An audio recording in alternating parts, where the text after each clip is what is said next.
All right, so this is session 4 of 4 of Mutant Year Zero, and at the Good Ear Arc, which is located in a wet area. We're thinking south, sort of Florida level, humidity and so on. It is summer in our location. I'm going to go around and have the group give their 30-second pitch for who they are, just to remind everyone.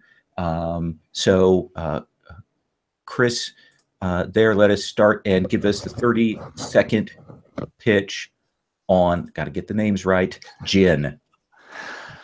Okay, Jin wears goggles and a gas mask. She is the gearhead. She likes to fix things, and she is a human plant, so she can get sustenance from sun. She has thorns that she can bring up on her skin, and she can also, I guess, harden her skin to make it more like bark. So that's sort of what she can do at this point. Let's see what else is interesting about Jin. She makes gins. Yes. So that makes her very popular. She has a slave which she's uncomfortable with, which is Dink. She's uncomfortable with the concept of slaves. So, but she's working with it. It's working out, I think. Mm-hmm. Okay. Awesome. Let's get the 30-second pitch for Baldanders. Sure. Baldanders is a large man, kind of receding hairline, thin, long hair, scraggly beard, who is more of a builder than a fighter. You know, he really likes doing the farming and doing the work projects and just kind of being contemplative, but that's not usually the role that he's called for. He's often called to go out into the zone because he is a very large, kind of hulking guy who's good in a fight. And his mutation is that he has extreme reflexes. So so he can kind of act very much faster than you would have thought someone his size can act. So it kind of counters this, typical weakness of a large guy. He can definitely get around really quickly and act very fast. But that kind of mutation is kind of like a half-form mutation. So his body kind of ends up feeling the strain of it, and I think, you know, when you see him walking around, you kind of see that kind of achy old man, even though he's not that old. But you kind of see some like areas where his muscles is strain and where he kind of hulks over a bit, and so he doesn't like having to use his mutation in combat or at any times, but he will when he needs to. Awesome. Dink, let's have the 30-second pitch. I'm Dink. I'm slave, and I'm pretty great with it because I have Jen. She's the best masterist. I can heal people if I need to. Usually it takes some spit. They don't like that. I'm pretty strong, and my mutant power is not something I use very often because I'm a parasite. But I do have that thing. Okay. And also, lucky for me, Tula isn't around, and she was a serious danger. So this whole session is going to be aces. It's going to be easy. I have to stop off here because I've been wondering about this. Dink, what does it look like when you use that parasite power? Oh, so just remind me, like the parasite power does. I'll open up the handout with that has in the thing that has that. Which one is it? Art cheat or skills, rules, and reference? Or for the handouts, there's a mutation one in the Roll20. No, Roll20. Oh, well, I'm a doof. Yeah. Okay, I wasn't looking there. Sorry about Human that. Parasite, absorbing the life force. You can steal a point of an attribute to heal yourself, steal a mutation, or heal someone else's trauma. Yeah. By taking it on yourself. Yeah. I didn't know about that trauma thing. Oh, what does it look like? I think his eyes kind of glow this amber color. And so it's kind of showy because he'll do this if he's doing okay. Like, doesn't want people to know. Is that why he's wearing those goggles? Yes, it is. He often wears the goggles, but you can kind of see a little bit of light behind the goggles sometimes, because it's not the best goggles. They're slave goggles. Yes. They're really good goggles. Someone would take them. Like that one guy who I hate, Enforcer Ellen. Yep. All right. Thank you. Thank you for stopping off to answer that for me. And finally, Durango, our dog handler. Give me the 30-second pitch. All right. I'm Durango, and I'm the dog handler. Disfigured face, wiry, smaller friend. Wear a lot of heavy clothing, heavy boots. And the most distinguishing fact about me, I suppose, is the animal that is always at my side. My dog, Dog. Go ahead. Oh, I was going to ask again, what does Dog look like again? Kind of like almost bigger than I am. Oh, okay. Kind of a, I mean, he's a mutt, but he's got mastiff characteristics, another large dog. Shaggy, too. Okay. All right. And my mutation is the acid spitting. It's not really something that is apparent visually until I end up disliking somebody, and then they become fully aware of it in their face. Oof. Uncool. So last time the group got in here, there was a sense that there was tension in the arc. There are 4 bosses in the arc. There are Victoria, who's one who kind of keeps her people in tight. She has, I don't want to say a cult, but something of that sort. She certainly rouses them. She's got philosophy. And she is at odds with Marlot. And because Victoria has been kind of upset about the temple, she's agitating, and it looks like there's possibly a showdown going to be coming between Marlot and Victoria. Marlot's a very laid-back boss. You're not sure exactly what her deal is. She is the one who pulled some of the information in to get you to the hospital in the second session. So she certainly has something going on there, and she is the boss that Balvanders reports to. There are 2 other bosses. There's Draco, and you can see where he is on the arc map there in roll 20. He's kind of a little bit off, got the sort of the old like stacked freight cars. They're all there for shipping, and he's cut and made a little warren out of that. And then Boss Johammond, who is up sort of in the north end. He's got like some sheds and things out there. Draco is kind of a kingpin. He kind of treats his people not great, kind of orders them around. Johammond is real kind of traditional, doesn't want to rock the boat, wants to keep his power, doesn't want things to change. So that's the sort of the notes on those 4 bosses. In the midst of that, there's some agitation, and people were talking to people. In the midst of that, a stalker showed up by the name of Flemish. She was one of Victoria's stalkers. She said that her team had been up north and that they had gotten ambushed by some kind of robot, and that 2 of them had been killed, and a third one had been grabbed up, and that's Sharps, the furred member of the Ark. You were able to treat Flemish. And 1 second, please.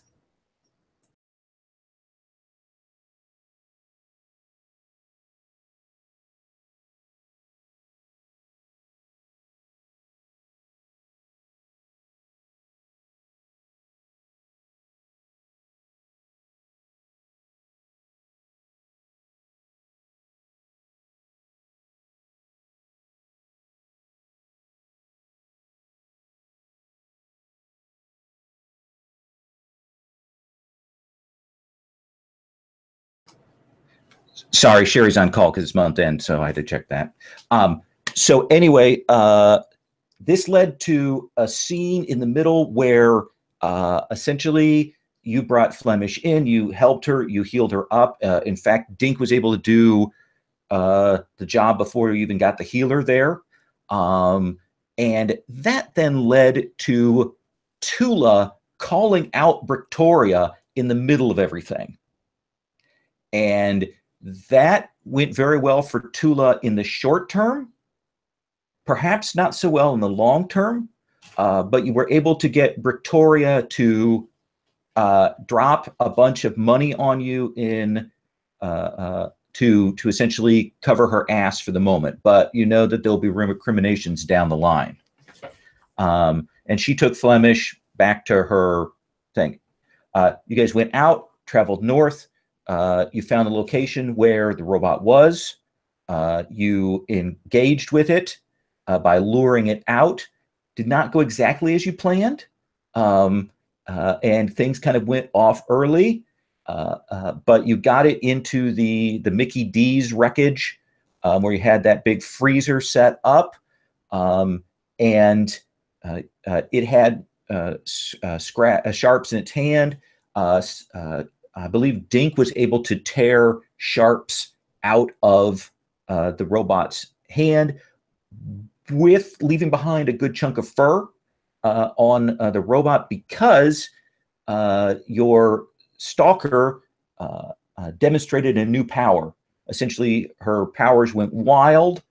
She used the magnetism and got cryokinesis and froze the thing. And it was out for a bit. And then you guys were able to, because of that, push this thing into the chest freezer that was left, the trap that had been built by Jin. You slammed it shut, and then you got the hell out of there. There is one detail I am leaving off, and that is the fact that you were able to rip the laser off of its shoulder and get away with that. And so you would have returned back to the Ark with Sharp and gotten him to the healer, and he is alive and thankful, and we'll come back to that. Did I miss any important details on that? Nope. Okay. The other detail then is that after Tula did that and had the mutation go wild, she also would have collapsed. So you would have brought her back. That right now, this happens. You've seen this before when people develop new mutations spontaneously. Their body has to spend time getting used to it. And so she is also needing to be healed, which also makes her a little vulnerable right now. So that's a thought to put on the table, Dink, or anybody who wants to protect her. But anyway, we'll come back to that. So what I'd like to do is I'd like to look at the ARC project.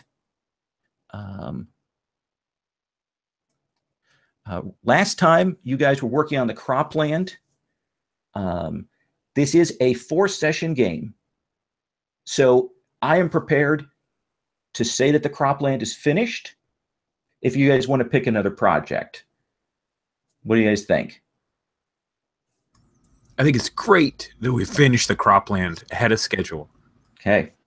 We'll essentially say that Victoria, trying to regain face after this while you guys are gone, sends her people out in a concerted effort to push that forward, trying to make it so she does not look like a total ass. So we've got 2 things that need to be rolled. Someone needs to roll 1d6. You can do that. I don't care who. Okay, it's going to be Jin. Jin, roll me 1d6.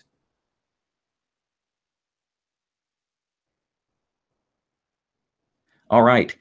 So only one person has died because your food supply is at a 10, so it goes to the next level. It reduces your deaths per session by 1. So essentially, one person passed away in this. And then can I have Max? Can I have Baldanders and Dink and Durango each roll a d6, and that's how much your food supply, when we add those 3 up, will go up. Wow. So that's already 9. What's the syntax for that again? Oh, it just / roll 1d6. I remembered it was / not \. Ooh, so you guys went up by 12. So what are these croplands growing? What is it that is increasing your food supply so significantly here, that grows fast and is nutritious?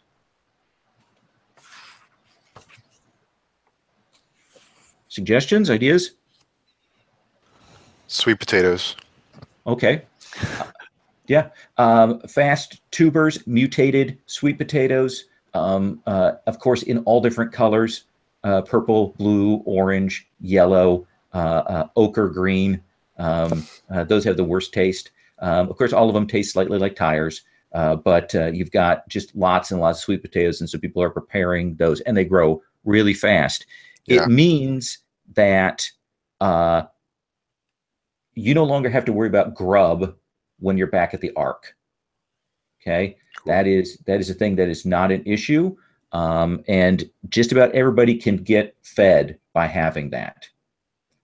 So that is the current situation, because we're going to kind of move forward a little bit, and that's where we're going to be at. So the question is, what you would want to do for your next project. Right now, your food supply is the highest one by far, and then the next highest is culture at 8, then warfare at 4, and then technology at 3. So I'm going to talk about what the possible projects are, and it's you guys that will decide that. So the projects that are available given your status and your tech is defenses, which will increase warfare, organized hunting parties, which will increase food. We'll skip cannibalism. We skipped slave market. Zone wrestling, essentially like a Thunderdome, would increase warfare. A museum would increase culture and technology. A statue, a grand effigy of an elder or a boss, would increase culture. And I think that is it for possibilities right now for you. A lot of things require certain minimums for the next project. So what do you guys think? Or do you want to know what things do? We've got food and we've got culture. And now we have a target on the forends. Defense. Mm-hmm. I think Tarango's right. And also with DOG, that's 2 votes. But I'm a slave, so I don't get a vote. Wait, so what was the vote for? Defenses? Defenses? Okay. I'm hearing defenses. If defenses, the skills that you use to do that are force or scout to build it, and it will take 8 work points to do it, but you'll get 2d6 towards your warfare if you're successful.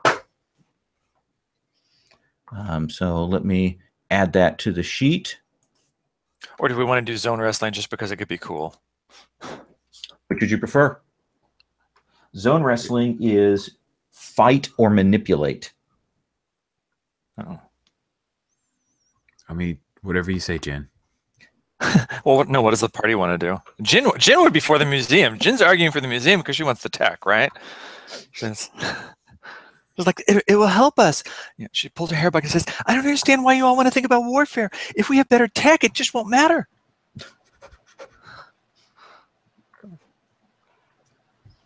No, but like as the group, she probably no, but she can be convinced to do defenses because I think. But then again, after we found that devourer, it's still out there. It could come after us. That could be really bad if we don't improve our defenses.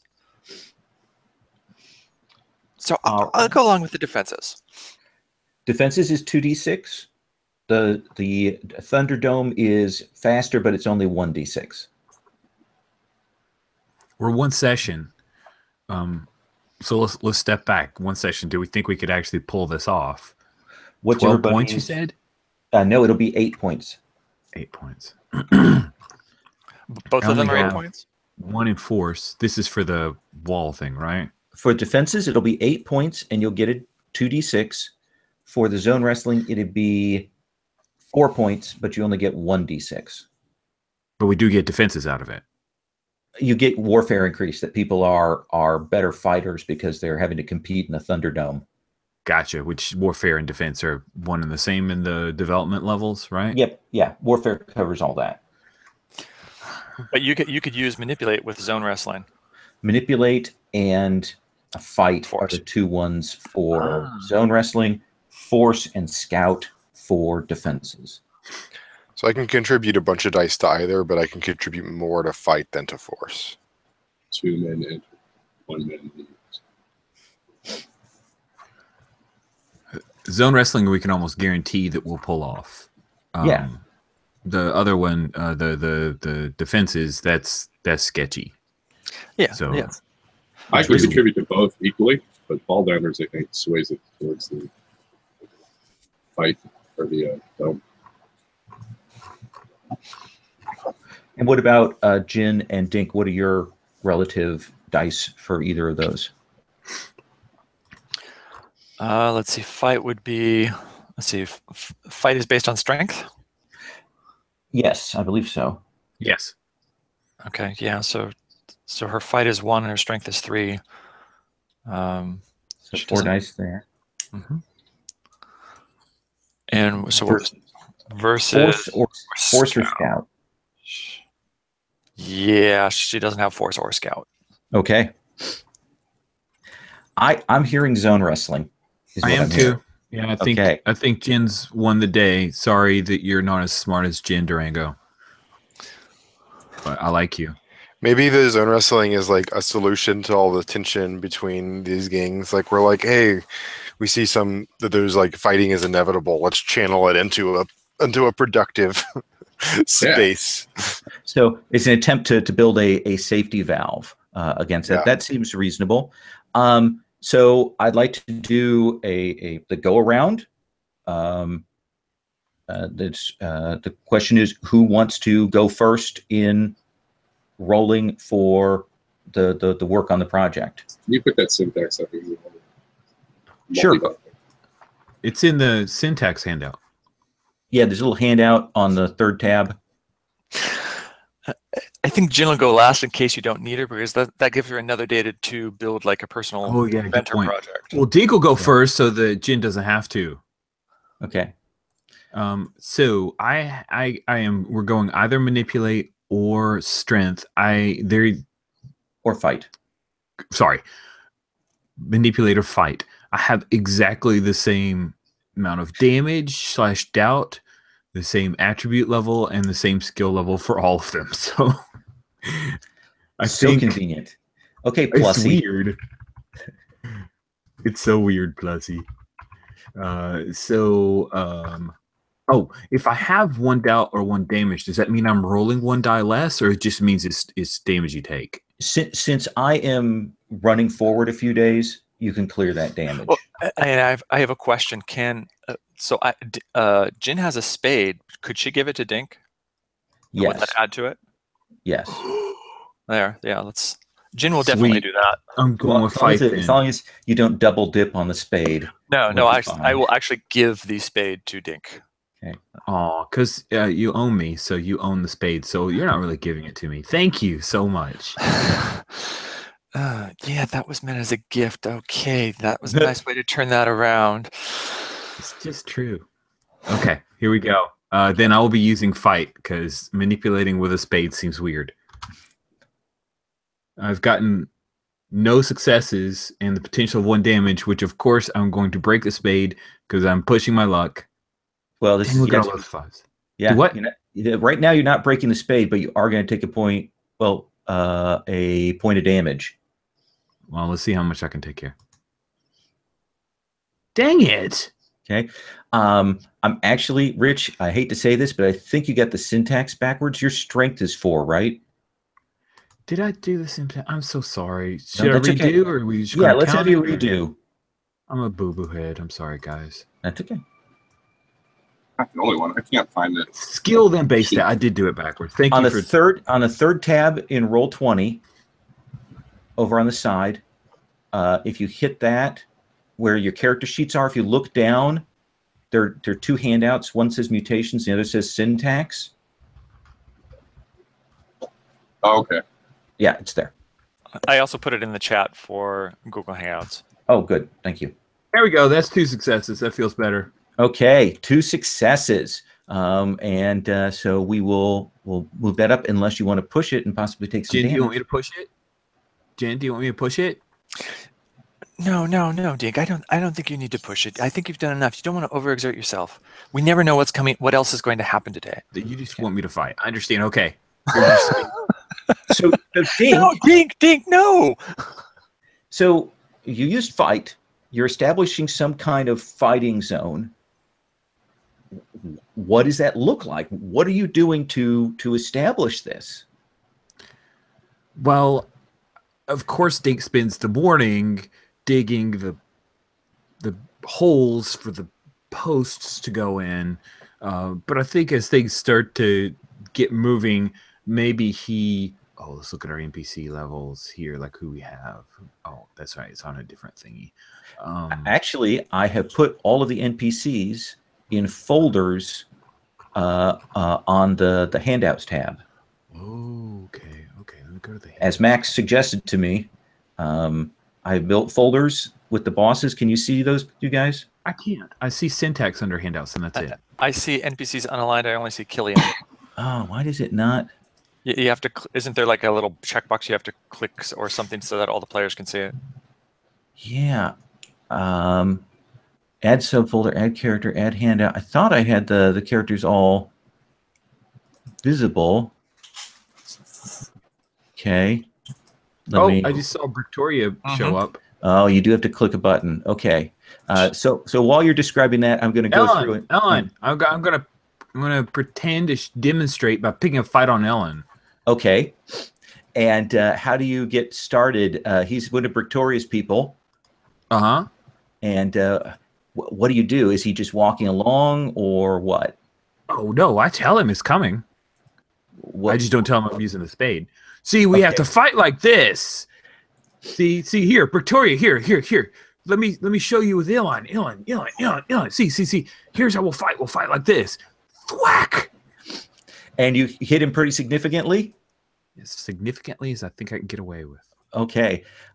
So that will break into a brawl then, I'm assuming. Yeah, brawl. See, that's what it's for. We keep it contained. What does the actual place kind of look like? Just the posts, or is there anything else that's delineating it? Well, somebody said Thunderdome, and that just got stuck in my head. Somebody else have ideas? Well, the walls could be tires, I guess. Oh, yeah. Oh, I mean, where is the Thunderdome? Can you mark it for me on the map? You call it the Goodyear Dome. Oh gosh, I think it's outside, right? Sure. You don't poop where you eat. So we'll put it like here. Oh shoot, I was trying to do a thing. It's all the people are popping up. So there we go. I'm sorry. Well, I just did a poppy thing. Is that okay?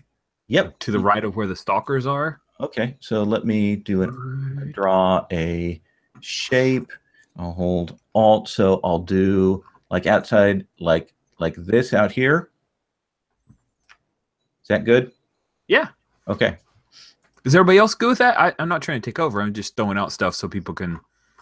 Is that outside? Is that outside the compound? Actually. Yep. I think it is. Oh. Is that okay with people? If you don't want it there, that's okay, Jen. Where should we put it? What's more strategic?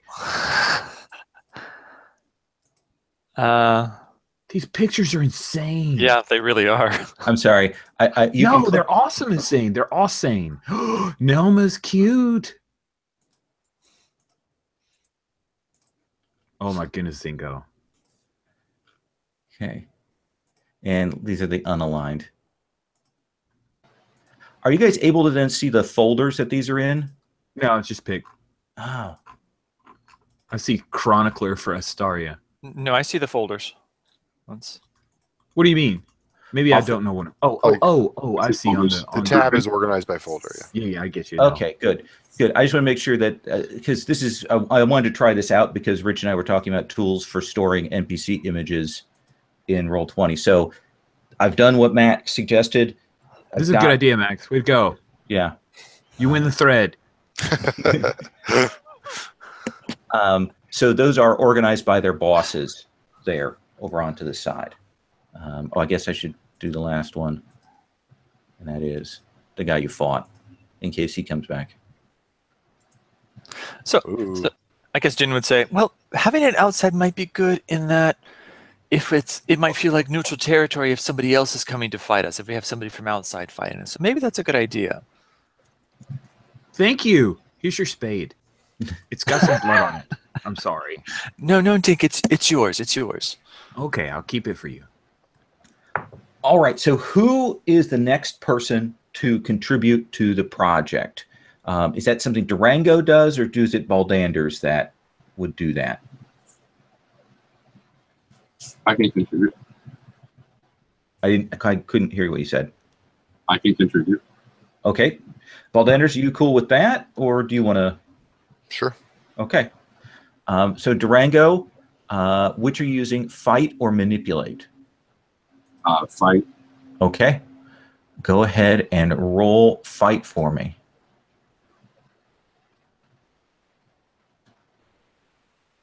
All right. So you have one success. One closer. Good. So how do you, I mean, you're usually isolated. You kind of keep to yourself. What are you doing to get this going, to get this sort of competitive arena established? Well, I started working DOG up for this, and we're doing dog versus man combat training. Okay. You have a DOG attack me. Okay, which is pretty serious thing.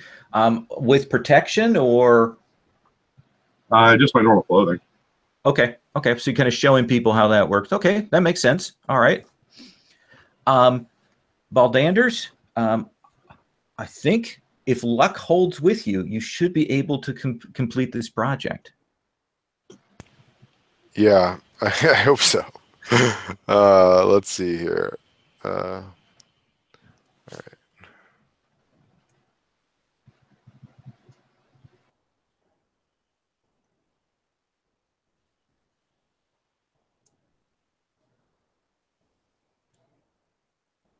And we said that that I would add the talent points, which is 2 to any project, to the skill section. Is that what we said? Yes. Yep.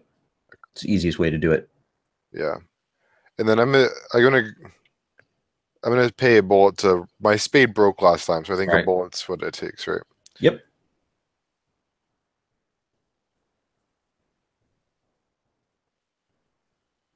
Whoa. Okay. All right. Well, I'll push. Okay. Go ahead and hit the push button.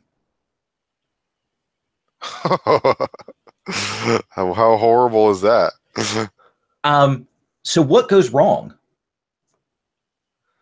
So I think that Baldanders is trying to contribute, but isn't into the fight. I think he's just he doesn't want to just fight for fighting's sake, and kind of sees what other people are doing, and he kind of tries to get a little bit of initiative, oh, well, maybe I could give lessons, or maybe I could help people, and so I think he's trying to set up some training dummies, or he gets these tires on poles kind of on the side, and he's trying to kind of show people that you can practice on these on not people, but everyone's just totally ignoring him and fighting with one another off on the other side. So all of his work doesn't actually contribute to the to the overall environment or what people are going for. Okay. And I will say, additionally, that this doesn't seem to be cooling the tensions between Marlot and Victoria. There's fighting going on, but rather than cooling tensions, those seem to be either at the same level or possibly going up. Mm-hmm. Jin, they are making slow progress on this. What are you going to do?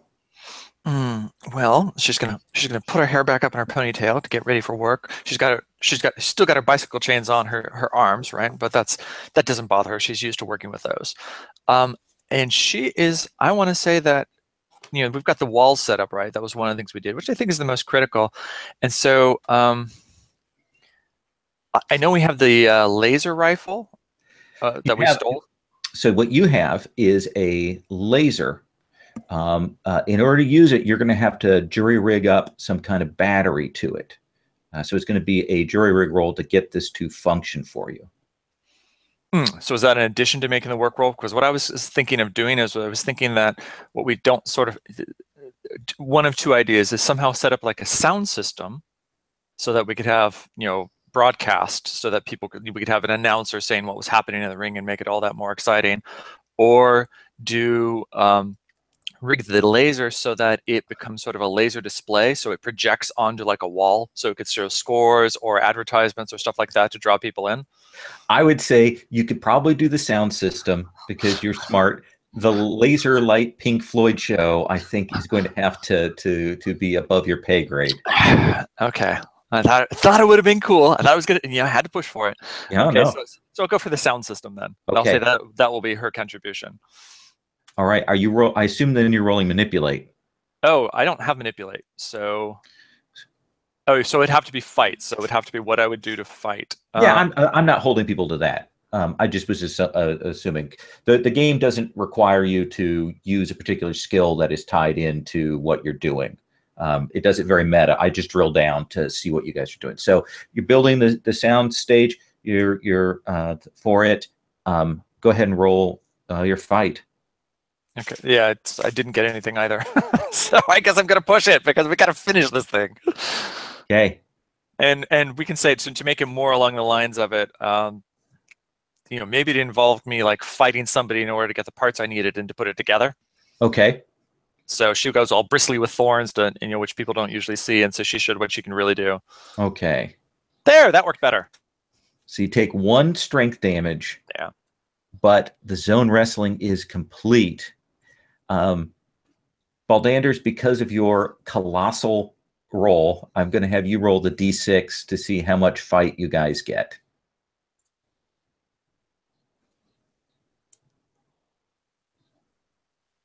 No pressure. No pressure. And while I was doing that, how do we mark the damage on this? Because only the one thing can go up or down. Are we supposed to use that to show how much strength we have left, or? Yeah, it essentially whatever notation you want to use that'll remind you. Okay. Yeah.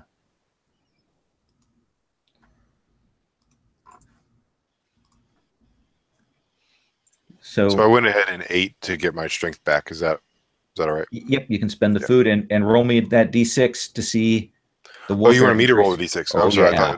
I thought Chris. I'm going to have you roll a d6. Well, I'm really hot on my d6s right now. Exactly. 3. That's decent. It's below average. Okay. So you guys have got this set up, and it is. People are essentially the people who kind of don't have a role, that are kind of the milling people and the workers, things who do things. This is a way to get them to maybe develop some strengths and generate some excitement about that. And you've got that sound system. Is it literally like just a microphone and a speaker box? Or is it more advanced than that? Let's see. I'm trying to think what she could do that would be clever. Yeah, why don't we just go with that? That is a microphone with a speaker box. Okay. But it's huge. But it's got to be huge. Like it's got to be absolutely huge, much huger than the sound that actually comes out of it. Maybe it's like if we have all these car tires, maybe we have a bunch of like speakers that we salvage out of cars. So there's just like all of these little speakers like in an array. Okay. Yes. All put up there, and you've got all the Pimp My Ride speakers, and you've got them all mounted on these poles there, and one little microphone leading down to it.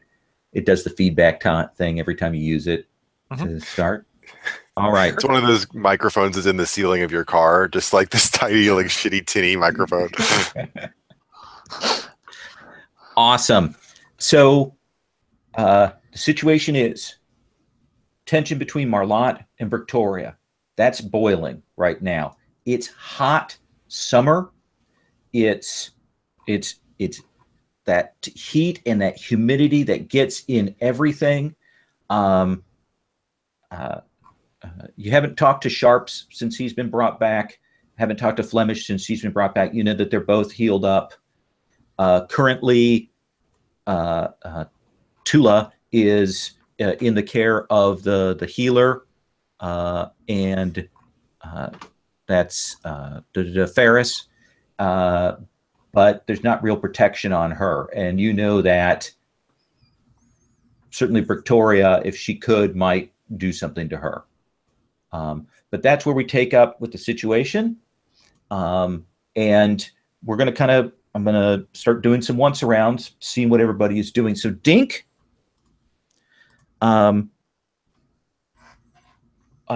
this after, let's say you finished out one of the fight days when you've come away, and as you are moving off, Gist will approach you. Gist again is that slave. He's the one who's kind of got the skeletal face and the bones kind of coming out of his skin. Dink doesn't mind, but man, that guy gives me the creep. hey, Dink. Before you go in, can we talk for a sec? Sure, of course, yes. What do you need? And he clearly moves he wants to have you speak privately, like out of eyesight of anybody else. Okay. So he will kind of go around one of the like there's some old cars and stuff, and he kind of walks around that. Okay. I'll go with him. Okay. He says, so look, shit is gonna go down soon. Mm-hmm. And you helped me before. With what? You've helped me. You've been good to me. You know, you talk to me. You know, I know. Right. We're close. Yeah. We're tight. Yeah. Thieves. What do you need? Yeah. So we have a strong relationship. So I think that you should convince Jin to join up with Victoria. Yeah, but Victoria's kind of awful. But she's going to be the person standing when all this is done. You know. You really think she's going to win? You helped out Flemish and Sharps. I'm sure they'll vouch for you guys. Yeah, I think. She thinks she's going to win. Well, I would hope so. Otherwise, she wouldn't be as smart as she kind of looks. And if we had you and Jin, then it'd be no question. I don't want to get Jin mixed up in any kind of fight. She's smart. She helps the whole arc. Maybe she shouldn't. Maybe she should be neutral, like Swimish or something. Everybody's going to have to choose sides here soon. That's what Victoria says. Well, right, because she's right. What is Victoria probably going to throw our way? I don't know. I bet you could ask for something big from her. She's got some stuff. Yeah, that's true. She's got it. And he stops. Yeah, she probably can reward you. What? What? Come on. You know you want. Tell what? What? Put hands on the shoulders, squeeze the shoulders. He really doesn't want to tell you. Should I manipulate him? So I think manipulate is going to be what you're going to need here. Good. I'm a manipulator. Oh, really? Believe it or not, I have strumps in such things. Strumps. Oh, strumps. All right. And I am going to go with skill first, then stat. And how about I don't change the 6, I change the X. That would be smart.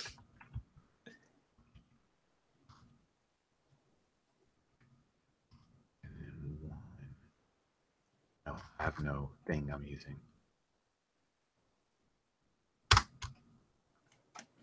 I failed. I'm pushing it. Okay. I got success and I took some stress.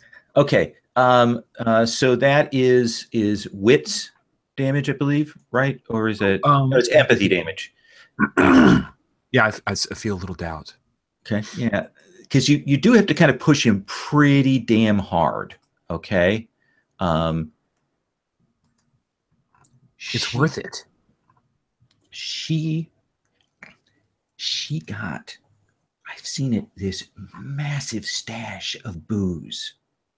And not like the shit that Jin makes, like bottles with labels on them. And like they're like paper that seals them. What? Yeah. She's gonna buy some people off. So yeah, you want some booze. I haven't tasted it, but it looks cool. They have little pictures on the labels and their words. Ooh.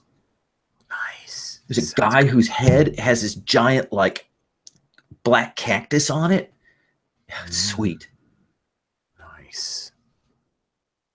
Okay. Thank you. That was worth it. That might push Jen over the edge. You made the right choice letting me know secret information that I'm not going to tell anybody but Jen. Okay. And other people who need to know. Okay. He doesn't kind of catch that last part. And he's like, yeah. Okay. Well, then don't say I came to you. I don't want to get. Oh, don't worry. I never reveal my sources unless I have to. So don't worry. Oh, good. Thank you. And he will take off. Okay. Durango. So you've been doing the dog training and stuff, and people are interested. There are a few other dog handlers. Does anybody have a dog as big as yours? Does people have bigger dogs? What do you imagine that? No, my dog is biggest and best. Okay. So it is the largest. The other dogs are pretty serious, but your dog is More massive. serious. Yeah. You are out there, and one of Johammond's guys comes to you, a guy named Krinnel. He's an enforcer for Johammond, and he says, hey, Durango, Johammond wants to speak with you. Will you come with me? He asked for you by name. Of course. Okay. And you'll go back over to where Johammond's at.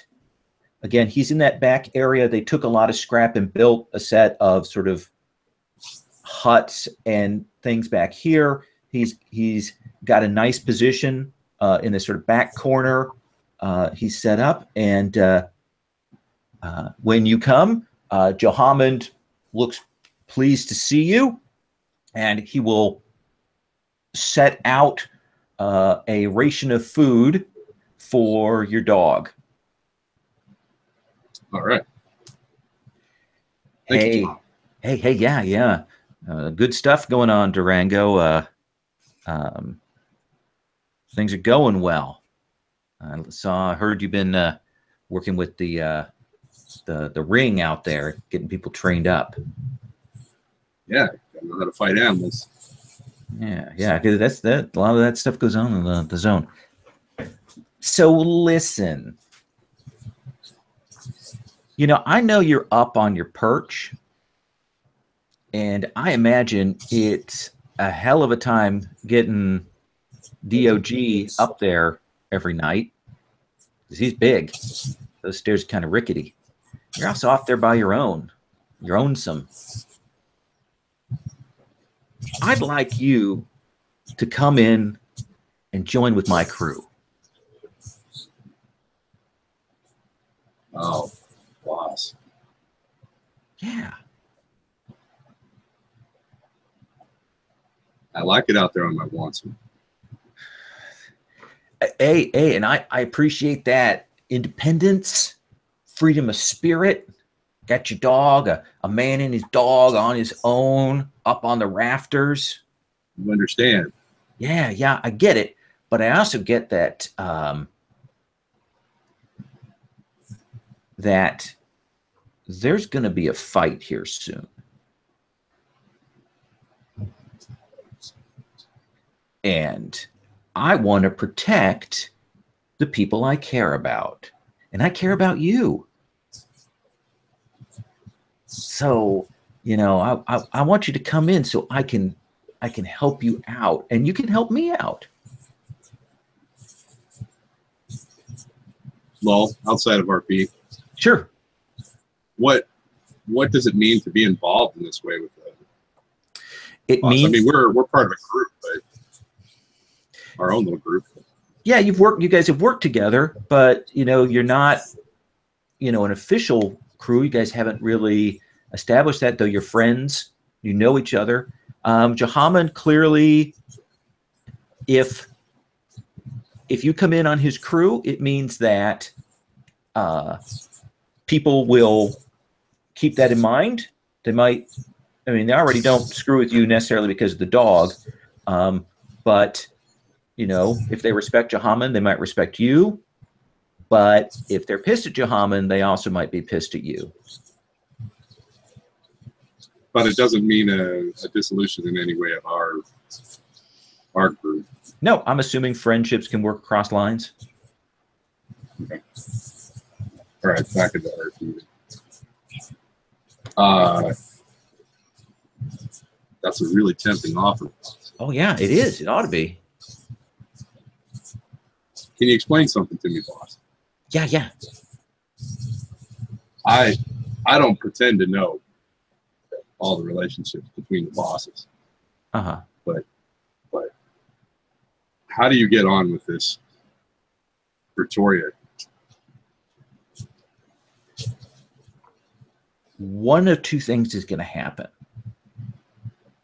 Either Pretoria is going to come out on top, or Marlot in some weird, bizarre way will come out on top. Either way, I keep my people safe. There's one less boss. It's all good to me. I'm not going to ally with either of them.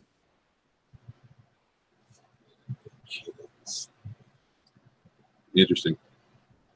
That might sway me, boss. Sway you to come in? What does this look like? What does this look like my coming in?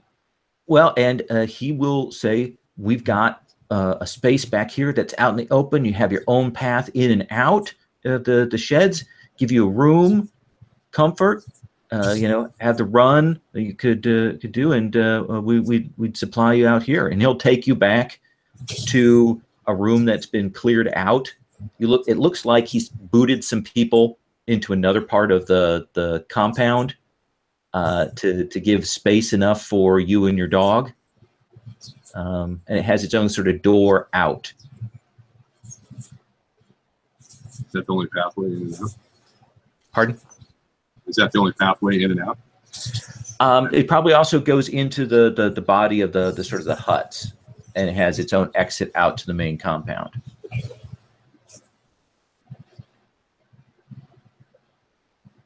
Right. We can give this a try on a trial basis. That sounds great. We'll get you set up. He'll do that and do the shake on it. Okay, good to have you in. when they're done talking, Sure. I'm gonna have Dioji scout his way around this. I want to know bolt holes, rat holes. Awesome. That seems like an easy thing that you can do, is get him to walk it and know where things are and how to move around in here. Perfect. Vince, we're getting a little bit of like some bump on your mic or something. I don't know what the deal is. Baldanders. So you've come back, and the situation still remained tense. And what do you want to do?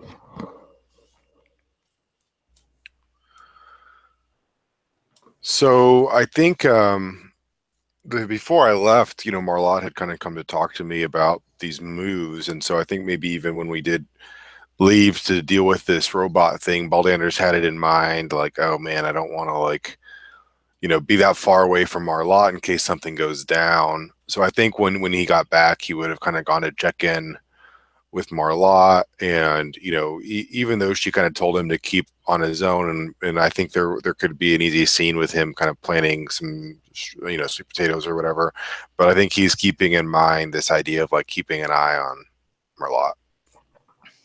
And you kind of hang around, and she will notice that, and eventually she'll send Charlwick, one of the shorter of the mutants, has a big weird sort of bag over her head. She's very self-conscious, and she has a sort of elaborate gesture thing, and she'll gesture for you to come, and she'll hobble then over, and Marlot will see you, and she'll say, Baldanders, I need you to come and sit here for a minute. Okay, boss, what's up?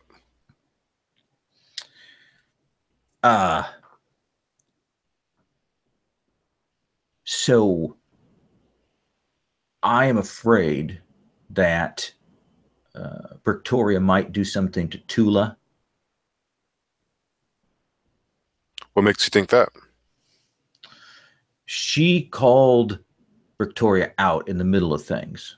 Victoria is not one to forget old slights. So I would like you to go and get Tula and bring her back here so that I can watch over her. Sure thing. Okay. Boss. All right. If you would do that, it would be appreciated. Yeah, easily done. Great. Tula's small. Okay. Where do you imagine, and what do you imagine it looks like, the sort of the triage / hospital space that your resident Dr. Ferris maintains? What do you imagine that looks like? So I think it'd be funny if it was like a car lift, like one of the, like a lift where both of the pieces that would lift the car have been like fleshed out into little cots, and Okay. it's kind of like a few feet up off the ground, but it's like that people can kind of get to these two cots or whatever, like, and it seems like maybe the sterile room. She probably sleeps down in the place where you would do the oil change, down that little area down there. Yeah. And she's a tiny little thing, so she has to kind of a long climb for her to come out of there. And right now she's got Tula there. There are probably a couple of other people, and Sharps is there. And she's draining his wounds, essentially. Going through and doing that cut to physic to get some of the pus and things out from there. And he'll cough when he sees you, and he'll be like, Baldanders, hey man, what's up? How's Tula? He looks over at Tula. She's still unconscious. She's still unconscious. And Ferris will turn and say, she's in a delicate condition right now. She's still recovering from her mutation. So we have to be very careful with her right now. That makes sense. I think if the best place to be careful is over at Merlot's. I think I need to take her over there. Whoa. She says, no. She's ill. I need to keep her under observation. Yeah, she'll be under observation at Merlot's. We can keep her safe there. You can't keep her safe. You know, there's things going on. I don't know if I can do that. And Sharp says, yeah, maybe you don't want to do that. So has Dink been around Tula or no, I'm sorry. I was mistaking the Dink and Jin and Dink and Tula. Sharps is, of course, the rabbit guy that you guys rescued. And he's the wounds from you guys rescue is what has been treated. And Ferris is the doctor. Mm-hmm. Yeah, so I think when Sharp kind of says you don't want to do that in a kind of threatening way, right? It kind of, yeah, like I don't really want to do this, but I've got to have to force your hand kind of thing. And he'll say, don't want to do that. He says, look, there's only one way I'm leaving, and that's with Tula. I think we're going to have to go to an intimidate.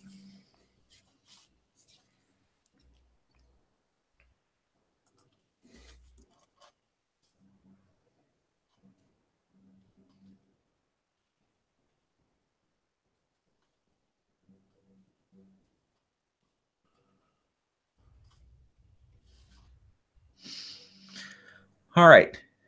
You got one success.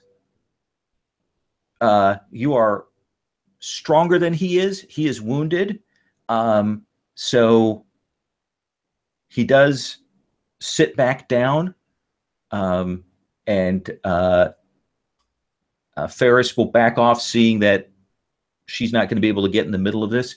But Sharps will say, I'm going to have to tell Victoria. Sure. Tell her we're keeping her safe. Okay, man. Okay. And you can pick up Tula. She is ice cold.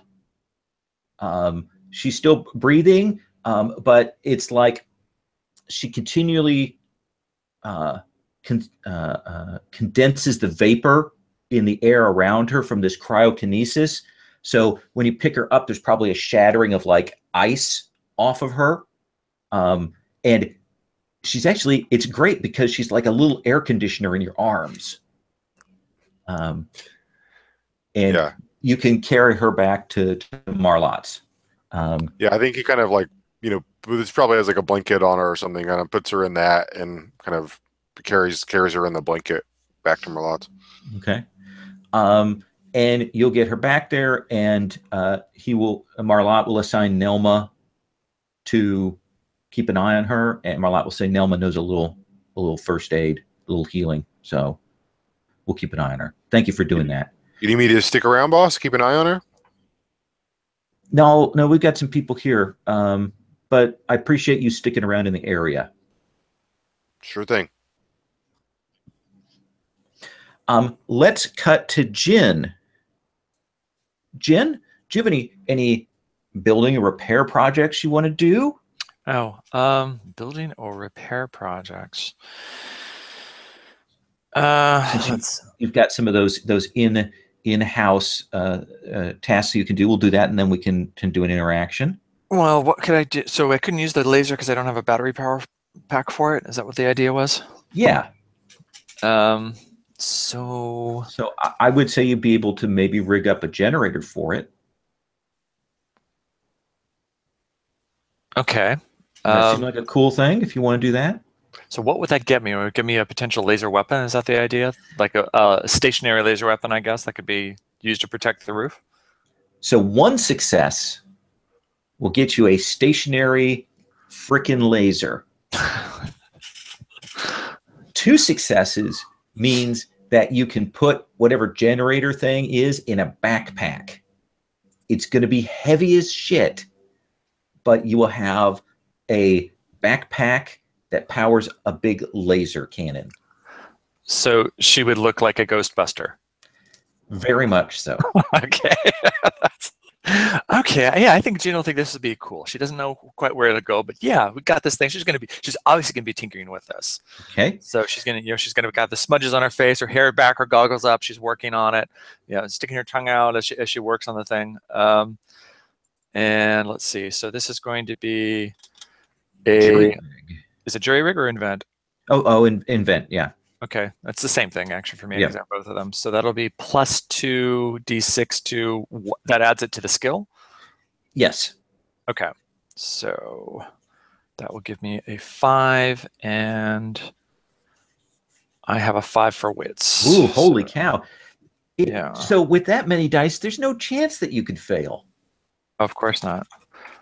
And if I really wanted to push it, I could use the nail gun, right? Which gets me 2d6 gear. So I'll do that. Yes. Okay. So let's see. And if I fail this will just be hilarious, won't it? That's sort of weak.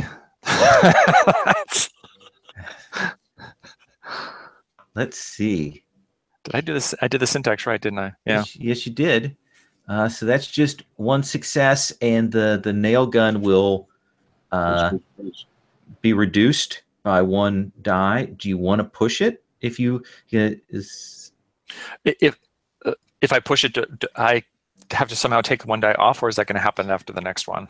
So here's what will happen: is you push it right now, you're going to take a point of damage, and the nail gun is going to become less useful. That's fine. Yeah, I'll push it. Okay. She really wants this laser. Oh, that'll be so cool. Absolutely. Dink will love this. There we go. That's much better. Holy cow!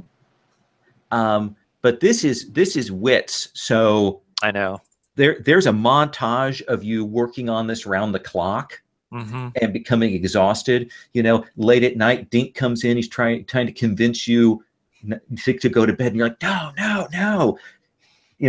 And the nail gun, and then it parts of it break off. But what is the additional benefit that you will have from this extra success that you got?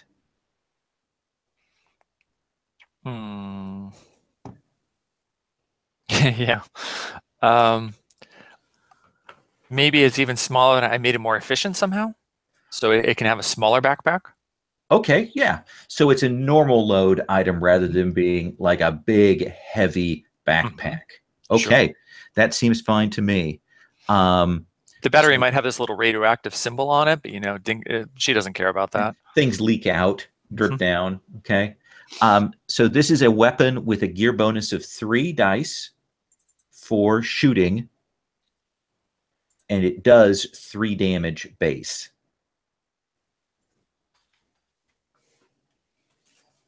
Wow. Glad that thing didn't hit us. Yes. So you've got that. It's pretty sweet. So after you're working, and at one point when Dink is out on the fighting thing and you're doing this, you'll hear the buzzing sound that always alerts you that Elon is coming by. He makes sure to come by when Dink's not around. He knows that Dink does not care for him. Right. And he comes by and he says, Hey, how's it going, Jen? I imagine she's in the throes of like finishing her project and testing it, and she looks at her and sort of annoyed. Oh, things are going well. I'm kind of busy right now. Do you need something? I need a minute of your time. Okay, she picks up a rag, wipes off her hands, looks at. Okay, Elon. So what's going on? So you know it's about to be a fight out there, right? As in right now, or just No, not right now. Like time forward, metaphor, things going on, future tense. okay? Yeah, there's always a fight brewing with the bosses. That's just what bosses do. Yeah. You've always helped me, so I came to say that you should watch your back. Why? Why would I'm not involved in any of this? Why would they? Why would they be? They wouldn't want me involved in this. I'm not on anybody's side. So here's the thing. You've helped out Marlot recently, and you backed up Tula out in public, and you killed the last boss that got killed. So there's still a bullseye on you. I heard Victoria talking, and she was saying that she might have to make an example of you. Okay, I appreciate that. Do you have any idea when or who? No, she's doing war plans right now. Oh man, I should have spent like the invent on creating a bug.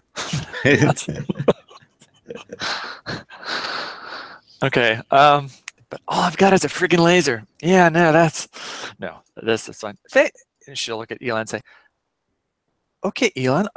Thank you. I'll bear that in mind. I'll take some precautions." All right. Just wanted to give you the buzz on things. She's waiting the whole time to do that. I know. Does the wings when it does it, so. And she'll do a ha ha ha ha ha. Yeah, I'm the man. And he will head out. Okay. Let's take a bio break. And then I'm going to check in and see what people are doing. Now I've kind of got some stuff on the table set up, and we'll see what everybody wants to do. Does that seem cool? Okay, now let's take 5.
So what do you think of the functionality of the NPC pictures there, Rich?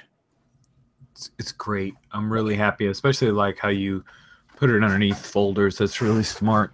It's way better than. Well, I liked the field of pictures. The fact that only you could do it and you had to sacrifice the map for it. I think this was a better option.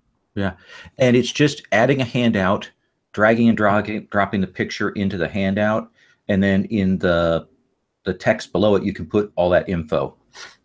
Nice. So that's not bad. Not bad. I'll have to. I am making the jump.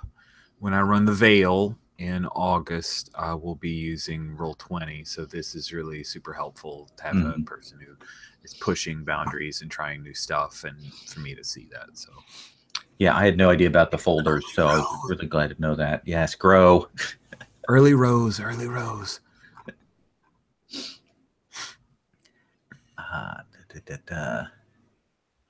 Yeah, I feel like it just depends on what kind of game you're trying to play. Like I've been running a lot of stuff just on Hangouts lately, but I run my 5e games on Roll20, and I don't know. I think there's benefits to each.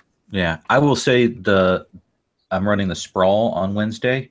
We just did the setup for that, and the Roll20 stuff that's out there, the tools, both the pretty much the character sheet and then also the clocks that somebody's designed are really cool because you make them into an object and then you can turn the sides so you can turn the clock and have it go up visually on screen.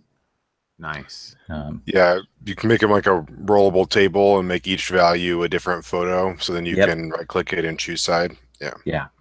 That's actually a really powerful technique. I'll have to show you that, Rich.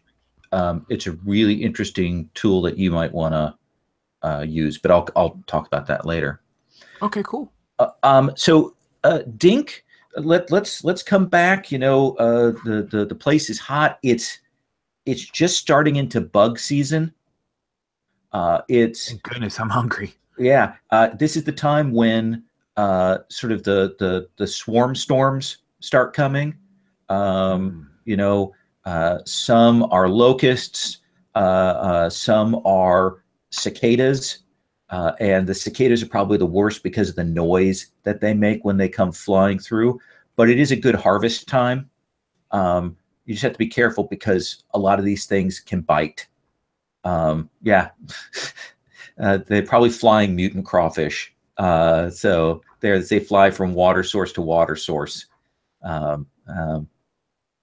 Yes, the crawfish are good, but they're really tough to get all the meat out of them. If you've ever eaten crawfish, you know that it's some work. Yes. So Dink, in the midst of this, what are you doing? Where do we see you now? Gotta go talk to Jen. Okay. For Cage's thing. So Jen, we'll do a scene. Dink comes in. Okay, I think Jin has just finished her. Is this on the roof? Is the word? You tell me. Workshop. Yeah, sounds good. Wherever workshop roof. What do you want? Yeah, it could be. Actually, I guess it would be the workshop. She's probably finishing up the laser in the workshop. And so she's like, "Oh, Dink, this is cool. You'll like this." And she'll like use it. Like, say we have some sort of like old, horrible mannequin in a corner, and she'll use it for target practice, like drilling a hole right through the center of its head with a laser. Oh, you need to kill lots of people with that. Yeah, I assume Real Genius style. It goes through the mannequin. Yes. The wall and the next wall. Yes, exactly. Yes, I was like, ooh, I think I need to recalibrate that a little bit. No, it's good. It's good. Can you keep it on and then just go across? Maybe get some people to hang out, and then we could just take care of problems. Huh. I don't know. I was thinking of it more for industrial use, but yeah, you're right. We could probably do that. Right. Protect us from locusts too. That's good. That's good. Listen. It's about to go down. And Victoria wants you on her side. And she's got alcohol that she'll offer you, but I think that maybe you could get better stuff from her. She's gonna win, so. That's Dink. I appreciate that, but that's funny. That's not what I was hearing. I was hearing that she wants to take me out. So I don't know who we can trust in this. But we helped Flemish and we helped Sharp, so she kind of owes you. Just came to me. She sent Gist to me, trying to recruit you. Who told you that she wants to kill you? Does it really matter? I'm trying to help. It was Elon. I don't know where he got his information from, but he's always a dirty, stinking liar. He's always had my back.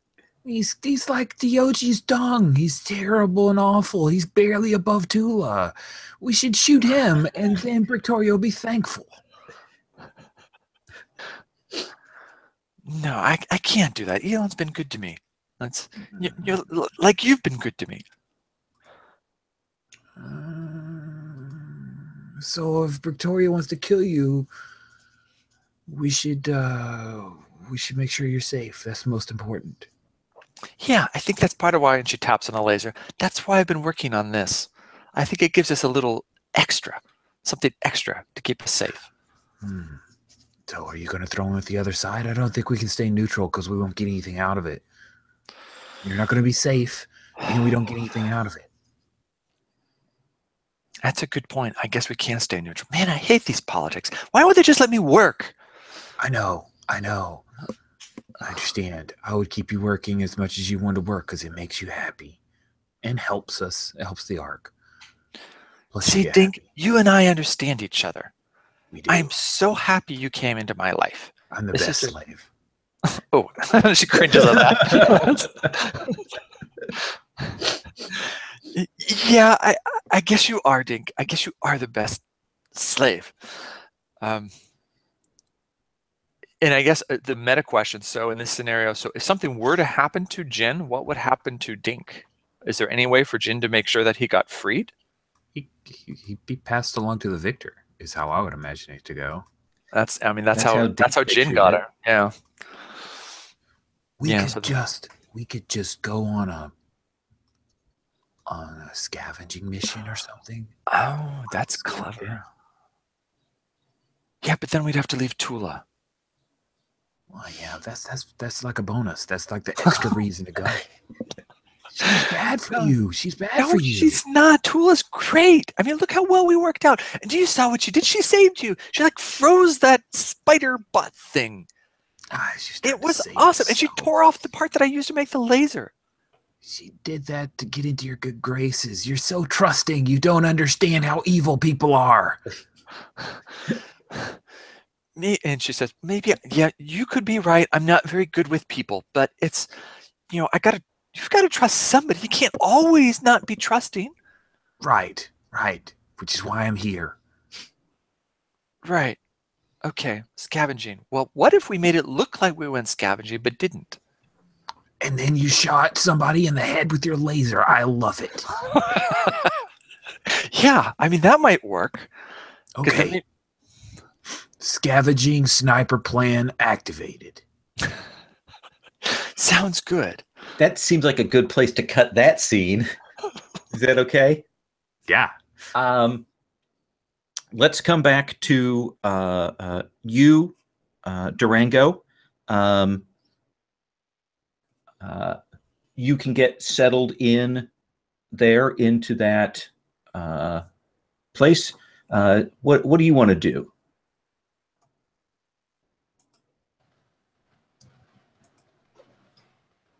I want to find out what's happened with Joe Nuts. Okay. So Joe Nuts is, or Joe Nats, as he would call himself, is one of Victoria's crew. He seems to have, because it looks like she's maybe going on the warpath and he's an enforcer type, he seems to kind of risen up in the ranks in Victoria's crew. And you can definitely see when you see him bossing some people around.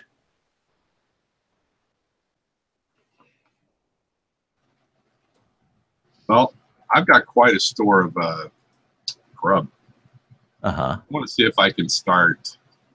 Is there anybody around Victoria's crew. I want to fight.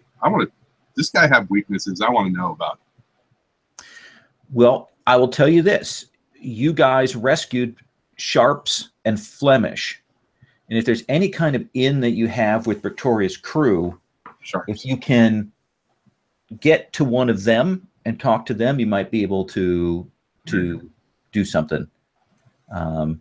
That's probably your best bet. Let's go over and talk to Sharps. Okay. So Sharps is moving around gingerly. He is still recovering from the mistreatment by that robot and where that strips of him got pulled off. And he will see you, and he doesn't associate you with Marlotte's crew necessarily, so he doesn't avoid you. He does always get a little nervous when your dog's around, because DOG kind of looks at him a little hungrily because he looks like a big rabbit. So, hey man, what's up, dude? Hey, I'm just wondering how you're doing. You lost a bit of your hide. Oh yeah, I got some scars to prove it. There was some heavy shit, man. That thing grabbed me up and then tied me up, and oh man. Oh. Whoa. Yeah. I didn't even come to ask this, but it comes to mind. What were you guys doing out there? And he hesitates and he says, we're just exploring. We hadn't been up that way, so we just took a team up there. Just our bad luck. Bad luck. Well, even though the elder says that I have good luck because I got 2 feet.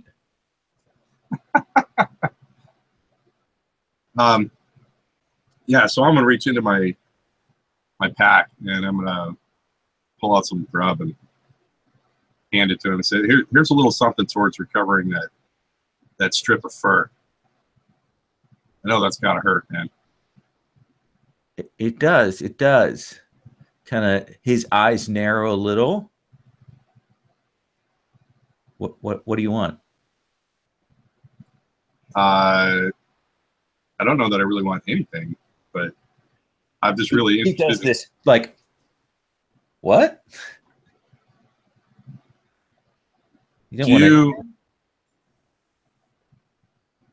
Your animal, or my animal, has been through that sort of thing, getting part of its hide ripped off, and I don't know. It's helpful. It's helpful having some extra grub, recover from these sorts of things. Well, I appreciate that. I'm not going to push. Okay. Anything right now. Just let it go. Definitely, he's between the rescue and this. He's kind of thinking that he owes you, so you've got an edge on him. Does that seem reasonable? Yes. Okay. Baldanders. More of Victoria's crew out and about moving. Marlotte has her people out. There's that sort of territorial tension and things. What do you want to do? So Elon is part of Victoria's crew, isn't that right? Yep. All right. So I have Elon is my hated NPC. We haven't really brought that in at all. Yeah. So maybe we should see a scene where why that is. Well, and we know that he beat you in a fair fight, or at least what appeared to be a fair fight before. So a lot of Victoria's crew are kind of nervous about you, but Elon's the one who doesn't bow his head at all, doesn't break eye contact when you're around, and he's definitely part of these people that are moving about. So if you want to engage him, he's probably there with a couple of Victoria's mooks. Yeah, maybe it's kind of like Baldanders is working on the farm kind of thing, and they kind of come up and either are kind of being disrespectful or like, you know, they're doing something that kind of tweaks Baldanders. Would that work? Sure, sure. And you know, they're mussing around, and Elon will go, "Hey, Ballsy."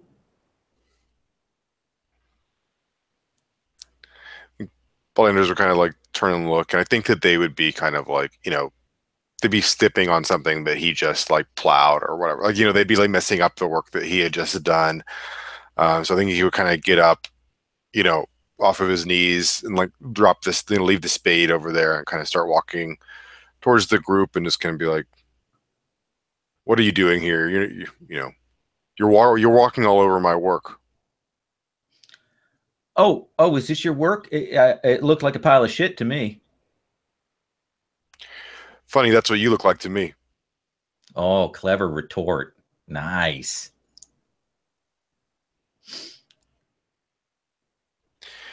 Look, why are you coming around here? I'm just checking out the sweet potatoes. I love these sweet potatoes. Well, you know, it wouldn't hurt you to put some work in for them every now and then. See, man, we got people to do that at Pretoria's crew. We don't have to have all of us up here putting our hands in shit like you and Marlotte's crew. See, Elon, you don't get it. If we don't all work, there's no way we're gonna improve. You and your little posse there hanging around, starting shit all day. You're not helping anyone. You're a leech. Yeah, I'm a happy leech. You keep working on your potatoes. Makes me sad. See how you can be happy leeching off of the work of others. Makes me sad for you. Makes me sad that you're wasting your talents and your strength, but he'll kind of put his hands up and does that thing where he's like, I will see you. Yeah. Looks like he's going to try and kind of walk away. Do you want to push this at all? No, I think it's fine. I think just kind of, I'm glad that we've had a little bit of tension between them, so maybe we'll see it come back around. Okay. So you both have intimidate, you're both enforcers, so there is that sort of back and forth. You didn't push it. He was able to kind of keep cool with his people, but he's made it clear that when shit goes down, he's coming for you. All right. Jin, what are you doing? It looks like Jin and Dink are planning a fake foray out for scouting. Okay. And it looks like we're going to, the only thing I could come up with the way to sneak back in is the northwest corner of the roof that Jin is on is right up to the compound wall. So we could probably have a rope or a chain going down over that so that we could get back up. That seems like pretty easy because you guys don't have watchtowers or any kind of defenses. No, we haven't built those yet, have we? Yeah, so yeah, it's super easy to sneak into your compound. Okay, so I think we set that up, and so Dink, what are we going to say we're looking for? Oh gosh, sciencey things. Just come up with some big sciencey thing that you have to have for your thing that they want you to have, and then Cajun seasoning. No, Yeah. Cajun seasoning. Yes. I don't think that Jin would be looking for the seasoning, but we could say that we're looking for a quantum pulse wave generator. Right, exactly that. And everyone will want those. Exactly. Quantum pulse detonator. Yes. Mm-hmm. That too. That'll work. That we heard rumor that's where Sharps and Flemish were going. That's what they were looking for. Something along those lines. Something really sciencey. So we're going to go there. Although that might make them follow us, but that'll be good too. I think that'll work. What do you think? So what do we need to take with us? So she's going to she's packing up her laser and because I'm not going to leave any of this here in case they try and raid our place. Right. Only leave what you want them to take. Smart. You're a good planner. We could take Durango. Who do we want to not be in this fight? We could just go away and then we come back and it's all done. Since we're not picking a side, we could still pick a side. We could, and my thing is that we could sneak back in and then maybe we could pick a side without them knowing it. It's either that or we just stay on the roof and lay a trap for them when they come after us. Kind of like the trap. Oh, you like the trap better? I kind of want. I feel like we should be. You might be able to make false trails. Because we're not going to get anything if we just go away, but we could get some good stuff here, right? If you don't want to pick the winner, because I think we should pick the winner. But if we want to just escape and be safe, I understand. There's no shame in that. No, I don't want to escape. I like it here. I like what we're building. We've got the crops on the roof, the water filtration. This place is moving. We've even got a Thunderdome. I mean, that's we'll be training. We'll be ready for anything here. But Victoria, I don't think she's. You saw how she didn't care about sharps. We went and we got sharps. We saved Flemish, her people. So if we go on Victoria's side, it's just a matter of time before she does something to us. She's not a boss that takes care of you. Right, but we're involved in this. I don't know. I don't want you to get hurt. But I don't like Victoria and I hate Elon. I know. You like Elon and that's fine. Not really, but fine.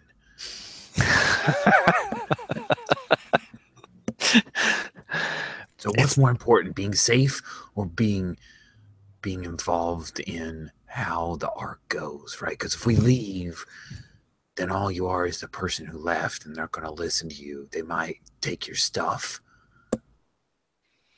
If we're here when somebody goes down and we were smart, we could do something. Around. Yeah. Okay, so how do we want to lay a trap for them? Because they'll probably come for us, right? Right, they'll come for us. A trap is good. That laser's good.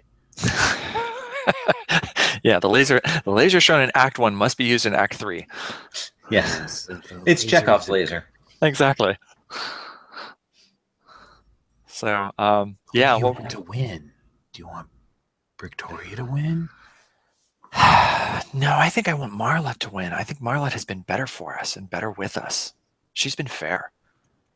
Marla's a she, right? Yes. Okay. Okay, I hate Elon, so let's do that. Although, maybe Flemish and Sharps, because they owe us, that could be how we help Marlette. Mm-hmm. What if we recruit them to Marlotte's side? Because Marlotte's kind of outnumbered, but if she had Sharps and she had Flemish and we killed Elon, then that would be really good.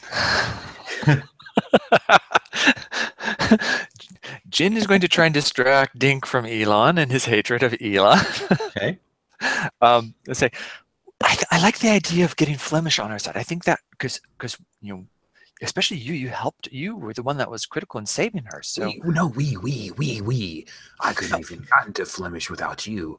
We did it. And Sharps, we should recruit Sharps because I really like his fur. It's so soft. Yeah, he does have a really nice fur. And Flemish is a pyrotech, right? So she would be really useful. She's on a our pirate? side. Awesome. Let's get her. A pyrokinetic. So she can make fire, right? That's what I think. That's what her mutant skill was. Yep. So she would be really useful on our side. So I think why don't you try and manipulate, to encourage Flemish to support Marla to come over. Okay, I can do that. And I'll talk to Baldanders and let him know that what we're setting up here, that we're going to be setting up a trap up here. Okay. Yeah, Balderdash will help. That's a good idea. We have the best plan. It's the best plan. So, Dink, come back to you now on your scene. Do you want to try and catch Flemish by herself, Sharps by himself, or the two of them together? Oh, the two of them together. Okay. Where do you find them? Oh, they are at the fighting ring. They're talking and eating some sweet potatoes, and I have made locust burgers for them. Oh man. Sharps is like, oh dude, I love me some locust burger. Oh man. Oh, how did you grind it this fine, man? Oh, it took a lot of rocks, but don't worry, I cleaned it. Special. Oh, yeah. It's special good. Oh man. Oh, I love the crunch. You get in there. Yeah, it's good. It's very healthy. You guys are going to be strong. And Flemish takes off her mask, and she's got burns because she creates fire, but it's not entirely invulnerable to it. And she looks better than she did. She's still a little pale, but yeah, she'll take a locust burger. She's like, oh, yeah, thanks, I appreciate that. Oh, anything. I'm a fan of you, Flemish. I'm so impressed. Oh, that's pretty cool. Yeah. You and Sharps, you guys, I don't know what. Un momento, por favor. Sí.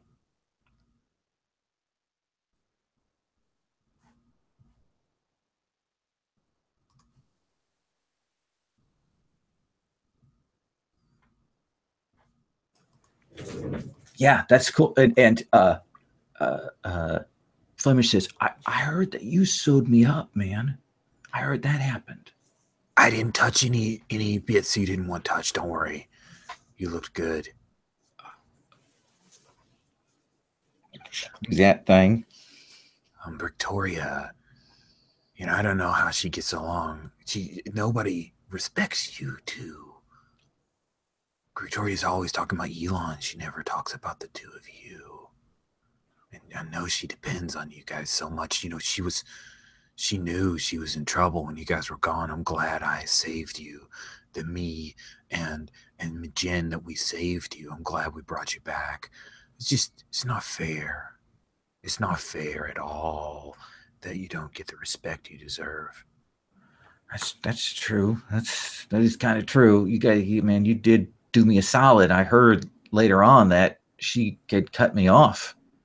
But you have to do that kind of thing. That's what bosses make, those kinds of choices, man. That's how it Marla works. doesn't do that. Did you know that? Marla actually treats people pretty good.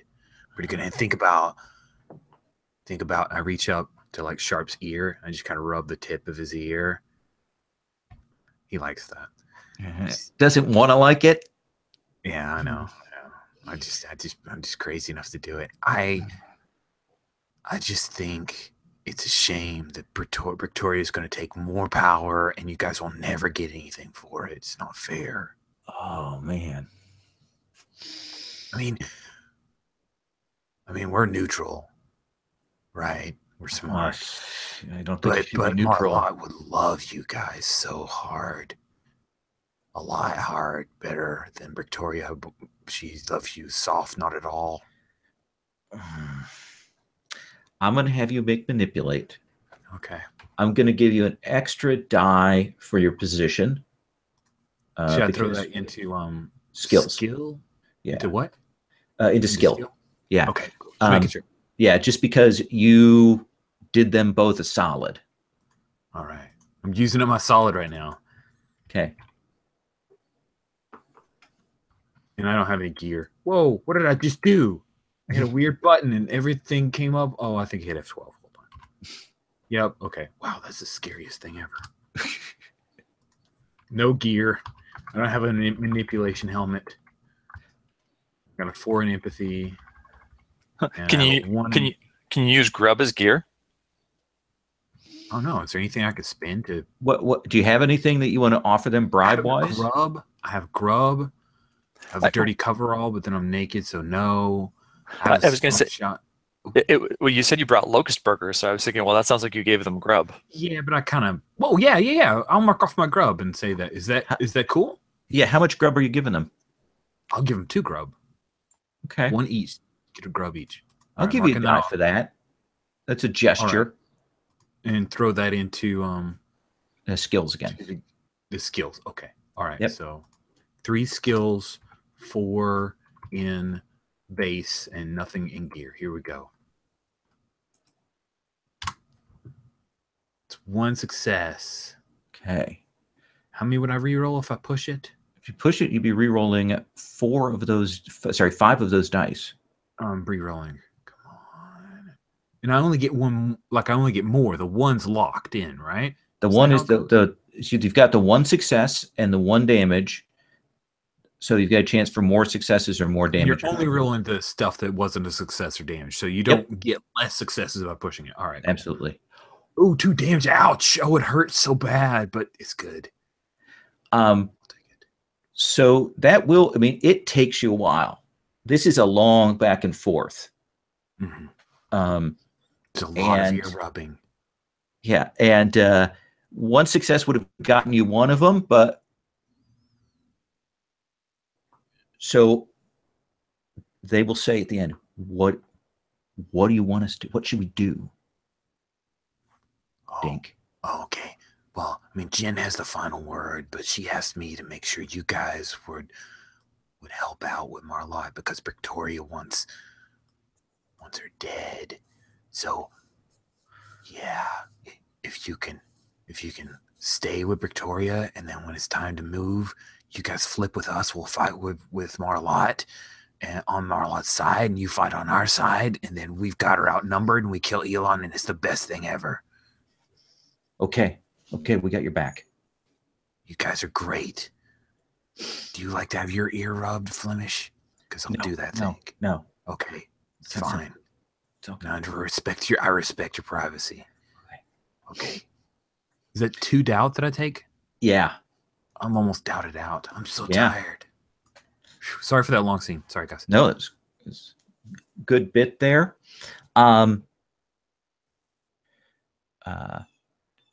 So things are clearly going to go down here soon. Let's get one last quick bite at the apple from Durango and Baldanders and Jin. Does that seem like a reasonable way to kind of set this up? Durango, you've kind of checked on Joe Knotts. You know that things are going to go down soon. You can feel that in the air. Johammond wants to stay neutral. What's your plan? I want to understand as best I can what their movements are. He may want to stay neutral, but I don't want anything happening to my friends. Okay. So you're kind of keeping an eye on the situation, getting yourself set up. At the OG. When you do see when movement starts and you can tell that the fight is probably going to go down soon, what would be your thing? Would it be to get yourself in a hiding position to come out? Would it be to get yourself presented out in the open?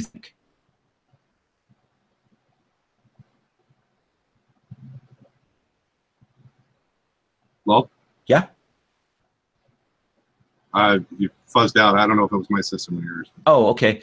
So when you see things about to go down, would you hide to try and take position? Would you come out to, stand in the middle? What's your, get a better vantage point? What's your goal?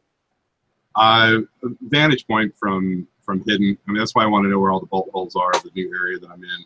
Okay. I'm not an out front fighter. All right. So I'll keep that in mind. We'll give you some choice of position when things fall out. Baldanders. Oh, pardon. Just going to make comment that I'm marking out people amongst Victoria's crew for DOG to pay attention to. Get their sense. Okay. Mm-hmm. Certainly Joe Knotts. Absolutely. Okay. Baldanders. Tensions in the air. Cicadas are every day, getting to that sort of higher pitch, that run up that goes. And when it gets to evening, dusk, it's hot and sweaty, and the sound of those cicadas, and people are on edge. You can tell things are going to happen soon. What do you want to do? What do you want to do to set yourself up? I think I want to be like at the scene where like it's gonna like break out. So I feel like, you know, if it's gonna be where Tula is or in Marlotte's area, or if it's gonna be in the like wherever everyone goes, like where the shady area is, like maybe there's kind of like a high density of people under the shade somewhere. You know, like wherever like the tension is kind of the highest. I kind of like the idea of Baldunder's being there. So you'll actually probably plant yourself close to Tula's, where the place where Tula is stored. You have the sense that when Victoria goes, that's going to be her casus belli, that she's going to bring a gang over to force Marlotte to give Tula up. Yeah. Yeah, I think maybe, you know, during the heat of the day, like, you know, he would be down there eating some food and kind of resting, but kind of keeping an eye over everything. Okay. And, you know, Marlotte's other people will, you know, kind of congregate. You are definitely the best fighter that she has. Zingo's pretty wicked. Nelma can use a knife, but you're the strongest of them. Yeah. Okay. Yeah, I think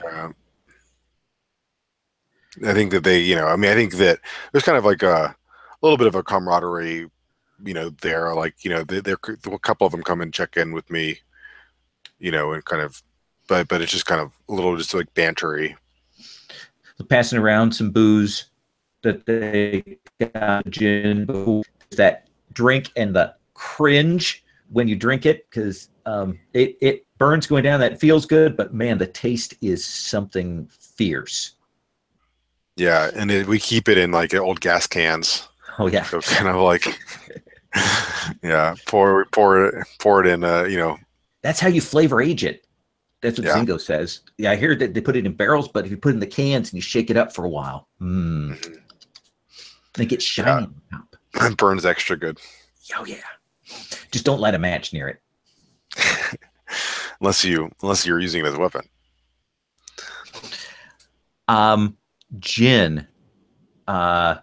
It's getting on evening. You have some time before. What is the prep that you want to do when it seems like shit is going to go down? She wants to jury rig a trap at the door to the roof, so that, you know, if they come in and don't like twist the doorknob the right way, it'll go. You know, if she's had it set, that it'll I don't know, like maybe a big hammer will come smashing down where their head would be, or something like that, or spikes or a net or something like that. So if she sends some people over to get at your place, that is the thing that will happen. Okay, let's have you roll that jury rig roll.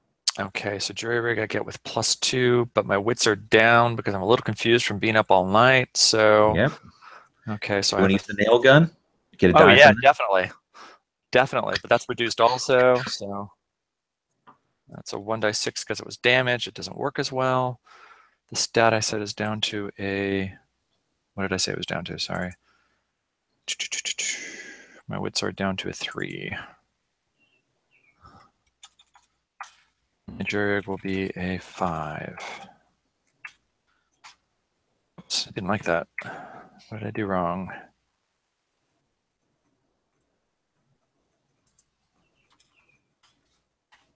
There we go. Woo! That worked. Holy capoly. So you've got this set up, and you actually kind of back away because you're like, oh man, I do not want to trip this off. And I make sure to tell Dink how he has to come back in and be careful. You know, turn the handle 3 to the right, 2 to the left, and then open the door, and you know, and step a little bit to the right. And so that because it's like I'm thinking this is multiple traps. All right. It's going to be a series of things. It's like Home Alone, all in one big trap, okay? Exactly. But with sharper objects. So let me set this up, and then I'm going to ask where everybody is, and we're going to roll from there. Again, cicadas, hot evening, sweaty out, the camp. You notice Jahaman's people pulled back to their place. Draco's people out watching, like they're going to see what's going on. Got Marlotte's folks over there, by her area, and Victoria's crew. See them kind of gather together, and Victoria, flanked by Elon, flanked by Jonats. They start moving over towards Marlotte's area, and she sends a runner up ahead. We'll send Gist, and Gist comes running over to and sees you there, Baldanders, and says, you need to hand over Tula. And I'll come back to that in a second. I want to establish where everybody else is when this goes down, and then I'm going to come back to you, Baldanders. Where are you, Durango, when all this happens?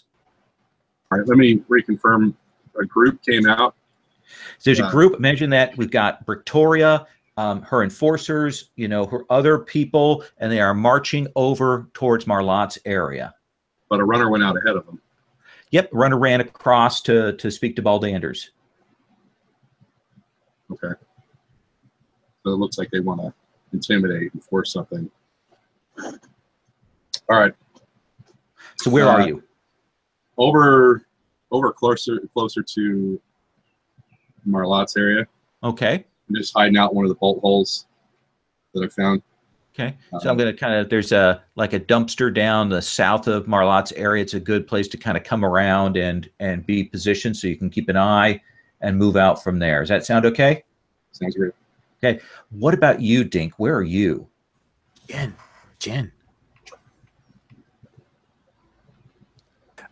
Well, Jin, I think at this point, I don't think Jin has really gone to see Tula. So I think since Tula is Jin's buddy, PC buddy, I think Jin is probably in with Tula, talking to her and saying, Tula, I made this great laser from the laser you took off of the spider, but I know you can't hear me, but, holding her hand saying, it's fantastic. You love it when you come out. I'll show it to you. It's great. You just need to get better faster. And that peels her hand off of her Tula's hand because it's stuck because it's freezing. Yes. And Dink, behind little roots and stuff, and Dink, Jin is in there with Tula when you see the mob coming this way. Oh yeah, I'm rapping on the door of the little shack or pulling up the flap to it's going down now. It's going down now. We gotta go. We gotta go. We can't leave Tula. What? She's covered in ice. She's fine. That's so good. But so so Baldanders is outside of where we are with Tula? So Baldanders is kind of outside, and you see one of Marlotte's people running up. It is just to maybe give an ultimatum. Mm-hmm. Victoria's people are rolling this way. Marlotte's got her people here getting ready, and they're a little bit outnumbered. Yeah, well, Jen, you're well aware. I have told you that I supposedly have turned two of Victoria's. The Sharps and Flemish are on our side. Okay, well, I'll. You're right. We can probably defend this area, and so with laser. Exactly. So Jin is thinking she wants to get into a higher position, so she has a better shot coming into this area. So you want to get up on the roof? I'll do the thing. Sure, if that would enable her to sort of defend Tula's room. Right. So yeah, I'm going to say you can be perched on the roof. That could be your position at the start of this. Ooh, that might put me in conflict with Elon. Why didn't it? Okay, this will be. All right. Okay, yeah. Goggles down, ready to go. Okay, we're gonna go to it. Baldanders, just runs up and he says, "You need to turn over Tula." and he looks to see what you say. Kind of Baldan is just kind of shaking his head, looking at Gist, but kind of looking past Gist also and seeing kind of what's coming. It's Victoria. It's her enforcers. It's the rest of her sort of mob there. They are moving up, and they look like they are going to rush the Marlotte's HQ. Yeah.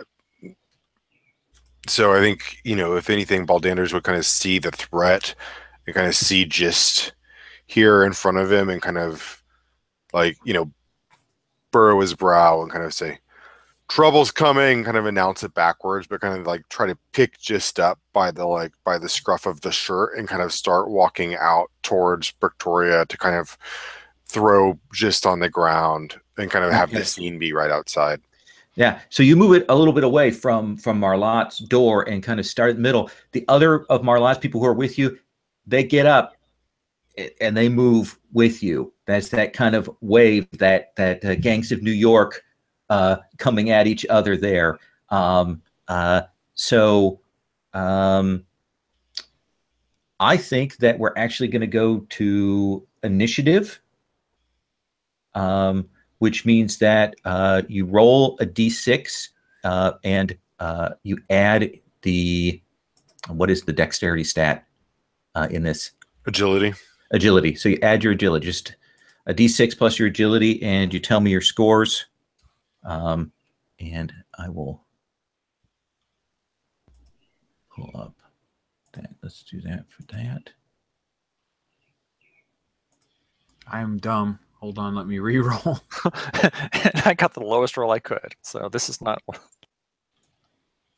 You said it was a. Is it a dice 6? It's a d6. Okay, a d6. Yeah. Okay. 3. Okay, so do that for 6. You can actually put in your text. You can add your agility into the /R 1d6 plus your agility, if you want. She's 6. I did that. It didn't help. Oh, it's okay. You've got a laser. Baldanders, what was your initiative roll? It is a 9. 9. What is your initiative roll, Jin? 5. 5. What is your initiative roll, Dink?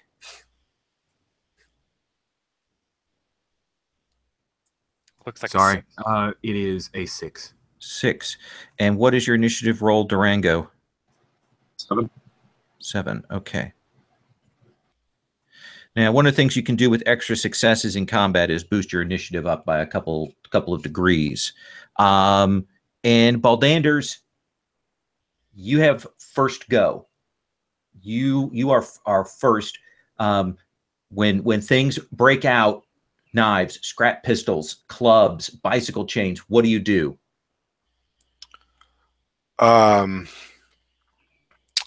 Yeah, so did I succeed at picking up Gist and kind of throwing Gist you to the got a hold of ground? him. Yeah, Okay. you throw him as an example. Yeah. I'm looking for Tula. Is Tula in the front line or is Tula kind of in the back? Oh no, Tula's still back in the building. I'm sorry, not Tula, the flyboy. Oh yeah, Elon's there. Elon. He is getting ready. He's got his wings, and he's got scrap pistol, and pistols, probably a brace of them, and it looks like he's going to fly and start shooting from on high down into here. Yeah, so I want to catch him before he takes off.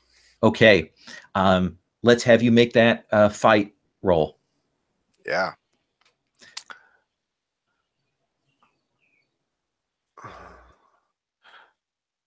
I have my scrap axe.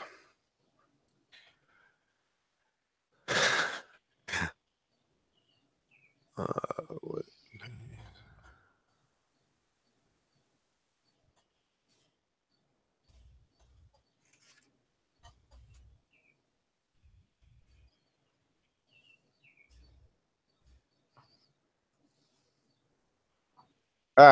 That's not what I want. I'm sorry. Whoa, I don't even know how you rolled that. I'm not sure either. What was 25 or 624.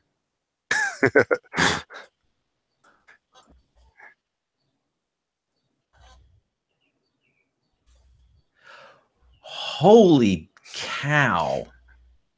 So you've got 3 successes raw right now.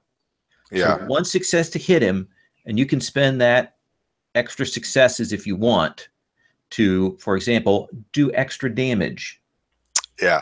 So it's 3 damage base, and then I can spend the 2 extra for 2 extra damage. Is there any Yes. other thing like, well, I guess I'm not sure how strong people are, but I was wondering if you could use it for like effect, like an intimidation effect. Like if I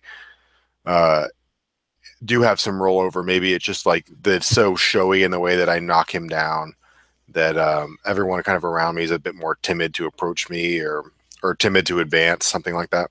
Yeah, you could certainly do that. We can argue that. I think that it would give you, I mean, how about this? I'd say, I don't think it costs a success. I say you're going to get an extra die on intimidate if you want to do that as an action to follow up. Okay. How do you kill Elon? His 5 points, he's got 1 point of armor. That cuts through him. Okay.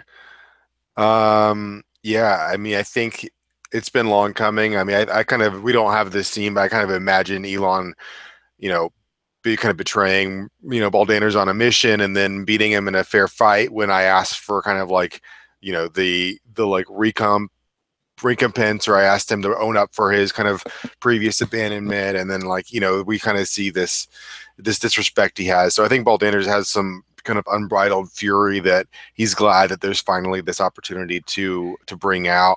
I think kind of, so with the scrap axe, I kind of think he was holding it by his side, kind of like one of those, like maybe like Final Fantasy, kind of like, it's kind of in one hand, but then he puts the second hand on it and kind of charges like Baldaner's is prone to do, like way more quickly than anyone would expect, this huge bulking guy, and kind of just rings the axe around, and it kind of just cuts through the torso of Elon.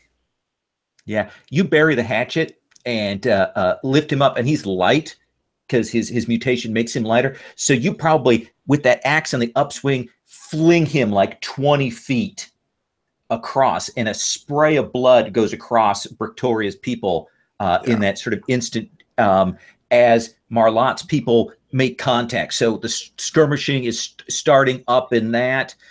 Blood spray everywhere. What are you doing, Durango? Right. Go nuts is my target. Okay, he's getting ready to roll. Looks like he's got his fire axe, and he's about to start swinging into people. All right, here's the deal. I want to pull a sudden sneak move, get out behind him, and I'm going to attempt. This has been happening during the training with my dog, the secret training. Okay. Tandem animal man fighting. I'm going to get behind Joe Nuts and get him by the head and pull him back. And the OG is going to go right for the throat. Okay. That seems like the sick a dog is the skill that you're using there on that. And it uses my whatever the associated stat is with that. Agility, I guess. Yeah, I think so. I will check that. Pretty sure.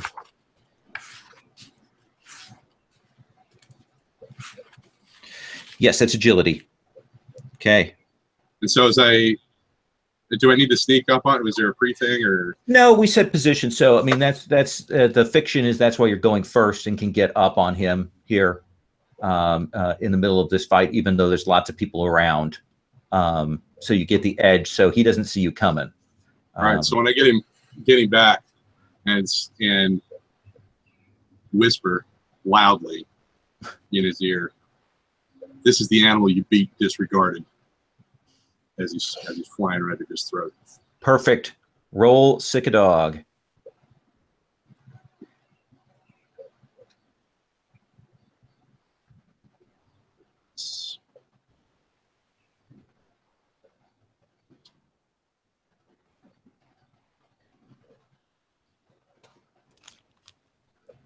pushing that. Okay. Oh, I'm failing. So you come up on him to do that, to get him, and he's more ready than you expected. And he does the back swing with the axe, and that sort of back, jabby bit that's on the back of the axe that has a name that I don't know. He drives that into your shoulder, and you're going to take 2 damage from that. And he kind of breaks away from you, and he says, "I'll do worse than kick your dog this time." And Dink. Oh man. Okay. So I want to check in first. Is Sharps and Flemish, are they coming over like they're supposed to? They're at the back, and what you see them doing is they essentially are firing off weapons and kind of scattering the back line of people, like freaking people out, like, oh, the people attacking us back here and stuff. And so that whole back sort of support line for Marlotte is she doesn't have that backup that she expected. Wait, so they're not turning? Oh, not Marlotte. I mean, Victoria. Victoria's back line. Okay. Sorry. Perfect. Awesome. Great. I'm going to try to talk Gist into just like bailing right now. I've got my slingshot, but I want Gist to not fight because he warned me. He's a slave like me, so that's my first goal. Because I already got his 2 big fighters. So okay, let's have you make that manipulate check here. Okay, now I'll call over. I'll say, come on! You don't want to go down with them. He's freaking out. Poor guy. All right. So this is a manipulate roll. I do not have much empathy left. I have literally 1 empathy or 1 doubt left before what happens. What happens when I go over? Then you break. Sweet, I want to break. Well, you'll be out then. Well, it's the last game. So. Yep. Got 1 success. I'm going to take 1 a damage. success. Can I push it even though I only have 1 damage to take? I can't, right? That will take you out if you do. But if I just ride right now you're good. He's going to take.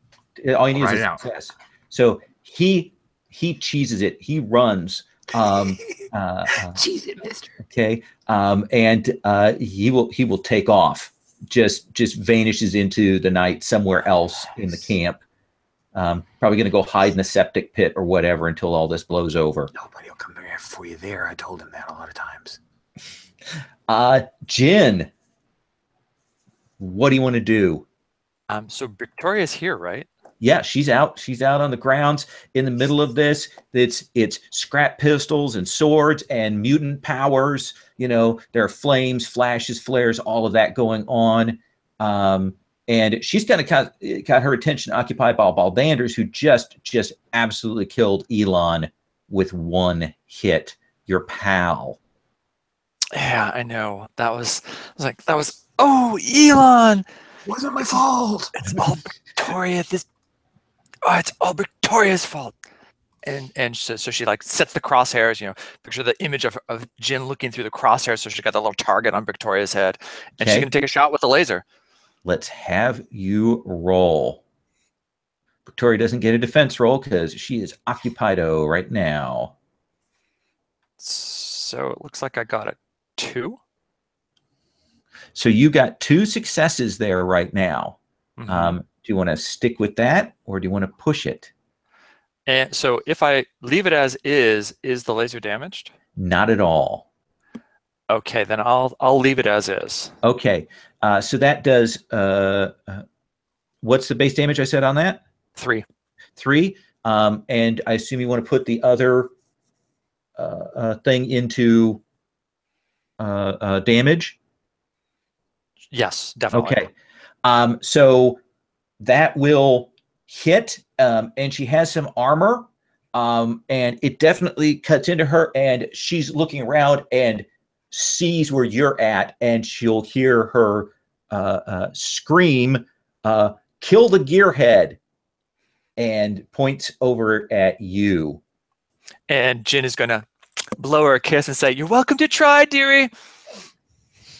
All right. So I think I'm going to take some swacks on everybody. Okay, just kind of standard attacks from people and things. So I'm going to do that. We'll do that. Yeah, let me grab the syntax real quick, and then we'll take actions again. And grab that, copy that. And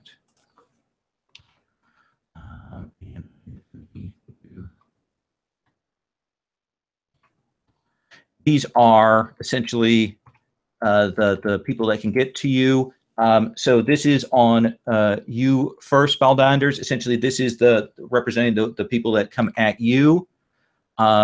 So you will get hit with a scrap knife for 1 point for 2 points. Essentially, guy gets up and puts that in you. You're kind of pushing people back. And on let's do. So my mutation allows me to dodge. So I'll take some of that damage off. So it's for every mutation point I use, I can reduce the damage by 1. Okay. Do you want to do that for both or one? I think I have like 4 mutation points right now. So okay. I think I'll do it for both. Okay. So just roll 2d6 real quick. Okay. Just don't roll a 1.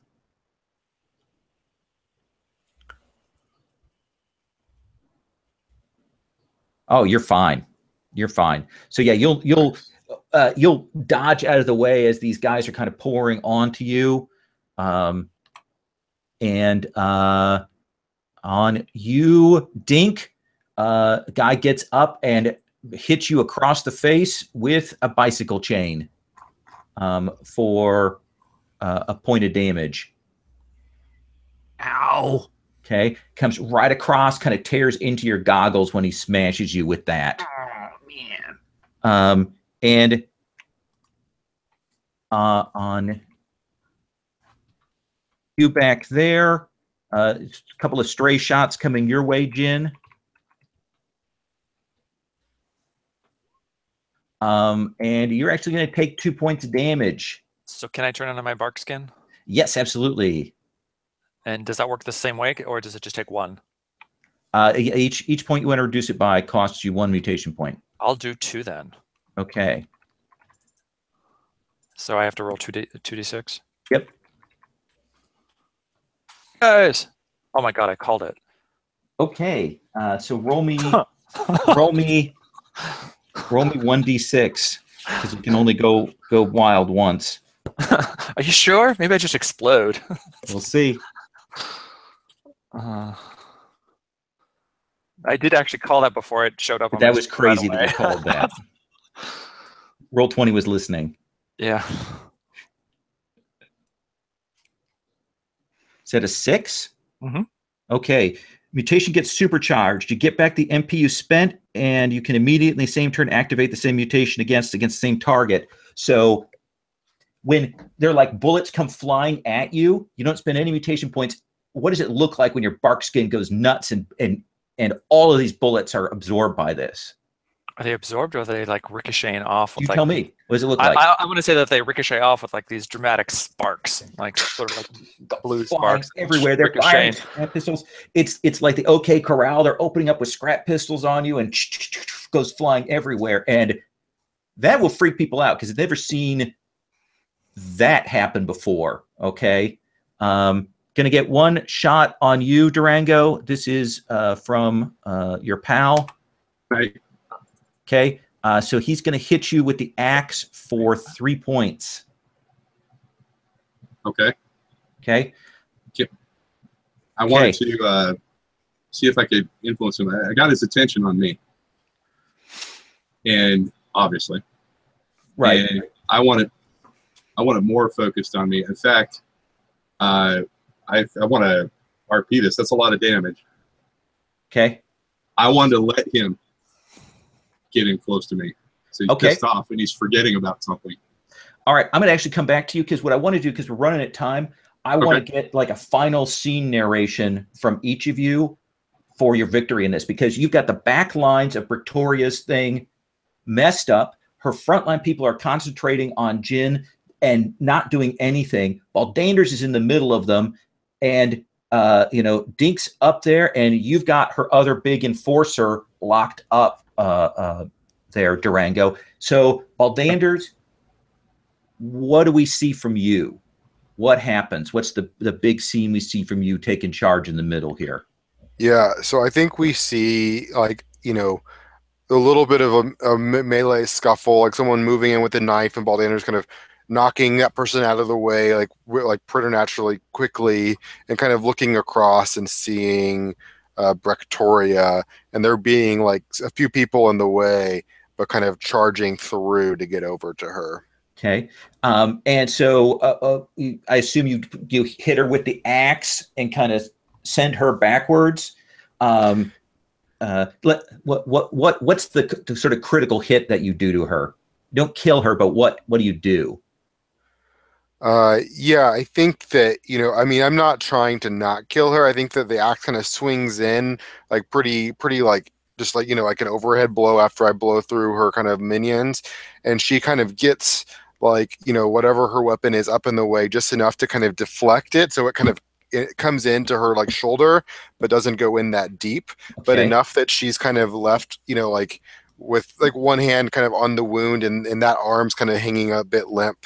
Yeah, when you pull the axe out, you do that thing like you're boning a chicken, and it kind of hear the crack of it as it goes there. So that arm just goes completely limp, and she is vulnerable. Then Durango, you've got this guy's attention. Describe to me what happens as you've got Jonatzani. He's going. What does it look like? What happens now?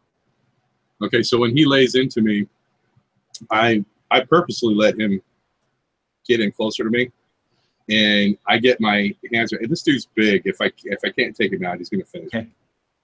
Get around his head like I'm going in for a kiss, and just right in his eyes. Oh, well, he's got that mask on, so you pull it up, and you actually spit the acid inside of it. Okay. And it goes up, and he will scream back, and whatever like gaps or eye holes or the neck brace, you'll see the smoke start pouring out from that. And he's trying to grab at it, but he's twist the thing so he can't get it off, and he will writhe and fall to the ground. That's what we call the DOG. Yeah, DOG is on him in a second. Dink, what about you? Okay, so just so I understand the lay of the land here, we have Victoria is going down. Like, it looks like Balderdash is going to be able to deliver the final blow, or possibly Jin takes a pot shot. Yeah. We've got a bicycle chain guy that's like all up on me, and then we've got some people that are trying to charge Jin, right? Yeah. Cool. So what you see is Dink, from the crack in his goggle, you see this amber glow. And then Flemish, it kind of, her flames just die down, and Jin just whoosh, like throws a bunch of flame on all of the people that are trying to charge up on Jin, the ones that are on the ladder. He like burns the ladder down. His hands, like where he's wrapped it up and everything, the leathers start to cake, and his nails start to blacken and everything, but he just keeps pouring it on. He drops down to a knee, and then the bicycle chain guy just brains him once, and he throws his hands up and burns that guy a little bit. Goes across. Yeah, because you don't have any kind of protection against the flame, but you're generating it, whooshes across. And that's huge and wild, and people will go running, screaming. People who've been drinking gasoline tonight to get themselves ready, they've got some of that spilled on them, so it'll catch on them. People are running every which way. Jin, what's the last thing we see here? Let's see. So are people actually coming on Jin? Oh, not anymore. Not anymore. Okay, not after anymore. The whole, yeah, no. That's Jin is going to go for Victoria. That's going to be it. It's going to be like the setup. So Baldanders has knocked her back. There's the flames. She's kind of standing alone, staggering back. Describe to me what that looks like. Your shot there. Well, you're gonna hear like her pump the laser up to like max power, and it's gonna have this like that whine. So everybody sort of hears it coming, and there might be this pause as people start turning to look what the hell's going on. And Jin's gonna say, what should she say? What would be a good thing for her to say? The boss killer's got you in her sights, Victoria. She'll look up, and that's that'll just like. I want to say that it's just like, assuming it's got enough power that it just takes her head right off, right? The head's gone. It vaporizes. Okay, there's sparks. You have to drop the backpack off your back because it overheats, and you can feel it catch on fire. Drop that off of there, and whoosh, and there'll be that second when the body is standing there, and then it just drops, and Victoria's people go running. Yeah, because I also want to say that Jin like has her thorns go chink at the same time, and she says, "Who's next?" Okay, and the wave will break, and Victoria's crew is scattered to the four winds. And I think that's where I want to stop. If that's cool, it seems like a good concluding moment. So that's Mutant Year Zero. Truncated it a little at the end, but I think that's okay. Let's do Roses and Thorns. If you guys don't mind, if I can take maybe 10, 15 minutes of your time. I'll start. I wish I need to figure out a way to get a macro that does those dice. I love this die roller. How it works once you've got the syntax in, but getting the syntax in all the time is kind of a pain. So need to figure that out. If we had that, I think it would make everything super, super easier. Yeah, the output's pretty. Yeah. I mean, the output's great. Is there ever a time when you would roll manipulate not with empathy? No. Okay, so all skills are associated with a particular stat. That's what it looks like. I just wanted to know if there was a thing like there that. Sometimes are some talents that change the stat. Like I have a talent that changes move from agility to strength. So they're like, for programming reasons, it does complicate it a bit if you're thinking about that. Yeah, that's a good point. Yeah. But that's my thorn. Thorns from you guys. Okay. Rich? So my thorn is kind of dumb. I wish there weren't mutants in this game. There's so much I like about it, but like, and I love the pictures that you have, but like the mutant thing just it creates this like there's a lack of humanity in some of these. The looks are so weird and alien that the idea of romance or attraction it's a non-factor, which is fine. I don't have to have that in every game, but it's one of those like I really want to pull. You wish it was just apocalyptic. Yeah. I kind of wish it was just apocalyptic, which is totally my thing. It's called Mutant Year Zero. This is my thing, but it's my thorn, right? It's like I love this if people weren't all freaky mutants. Yeah, it was something that came up when I ran it for longer term. I mean, there were some romances, but they were kind of more platonic, dedications of feelings than anything else. That's interesting. Other thorns? Chris? Yeah, having a button on the character sheet to do dice rolling would be fantastic. Like for initiative and for the roll, so that we didn't have to like insert it each time, and adjust it for the skills and the stats and whatnot. I think that would make this go a lot faster, and that would be great. Did I have anything else that was sort of weird? Oh, yeah, just character sheet stuff, like the fact that there's no 0 for the mutant points and for what are the advancement points called? So it's you can assume it's the rot points, experience points, so that is it a 1 or a 0 when you've got it in the far left? I think that would just make the character sheet a little bit better. Yeah, that is an odd decision to have it marked that way. I think it's echoing the physical character sheet. Oh, okay. And I think that's why they did it like that. What about you, Vince? Any thorns? I don't know that I can really name anything. I want to see more of the actual system, read through it. The other things I agree with, they're not really about the the system itself, but just how it's implemented this environment. Or about the play. I mean, it's a broader question of thorns. I think maybe there is a little bit of something, maybe not for the reasons that Rich said, but similar, so much emphasis on mutation. I think if I were running it, I might downplay the the physical characteristics a little bit more.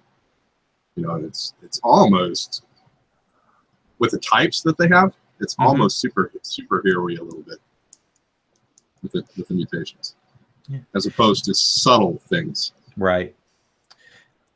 I will say part of the reason they did that is because they do have eventually a human book that will be sort of the fourth in the series, and there is kind of a larger story about why you guys are as you are. That's sort of in the book. I don't want to say meta plot, but there's an arc that you can do on that.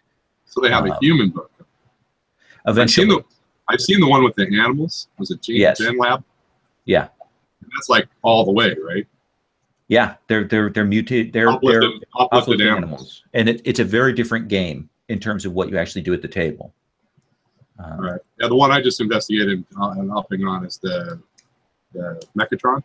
Yeah, the robot one. That's back to that. So, yeah. Max, what about you? Any thorns you want to throw out here? No, I'm not sure if it's a thorn. It kind of just contemplation. It feels like a little bit like two games. It feels like there's the sim game, the society, and then there's these missions in the zone, and I mean, I think that they melded together pretty well, let's go out for this, but it just it feels like it could be a fun zone hex crawling kind of game with survival, but then there's also this build up the society and deal with these things like warfare and technology and culture and food, and I always felt like I was needing to switch mode between a strategy game and a role-playing game, or I didn't really understand fully the impact of improving food or culture. Like you were saying, people died, but I wasn't connected to that number. So I think that was just a little bit that I was thinking about as a system. What's the benefit of fleshing out the social to need to take that much time? Why can't it just be a low mechanic? You don't need to have the social, all the the rules there, and just have it be a setting and then a base camp for going out in the void. I was kind of just, I mean, that's like a system question. That would totally come out in campaign play. Yeah, that's an interesting thing. I can see why for some people that might not that element, and certainly I lean into that a little bit more, because you can just do it as a simple set of roles and just have it as the 15-20 minutes at the start of the session. But I do lean into it, so it does create more of that schism. So that's probably on me a little bit there.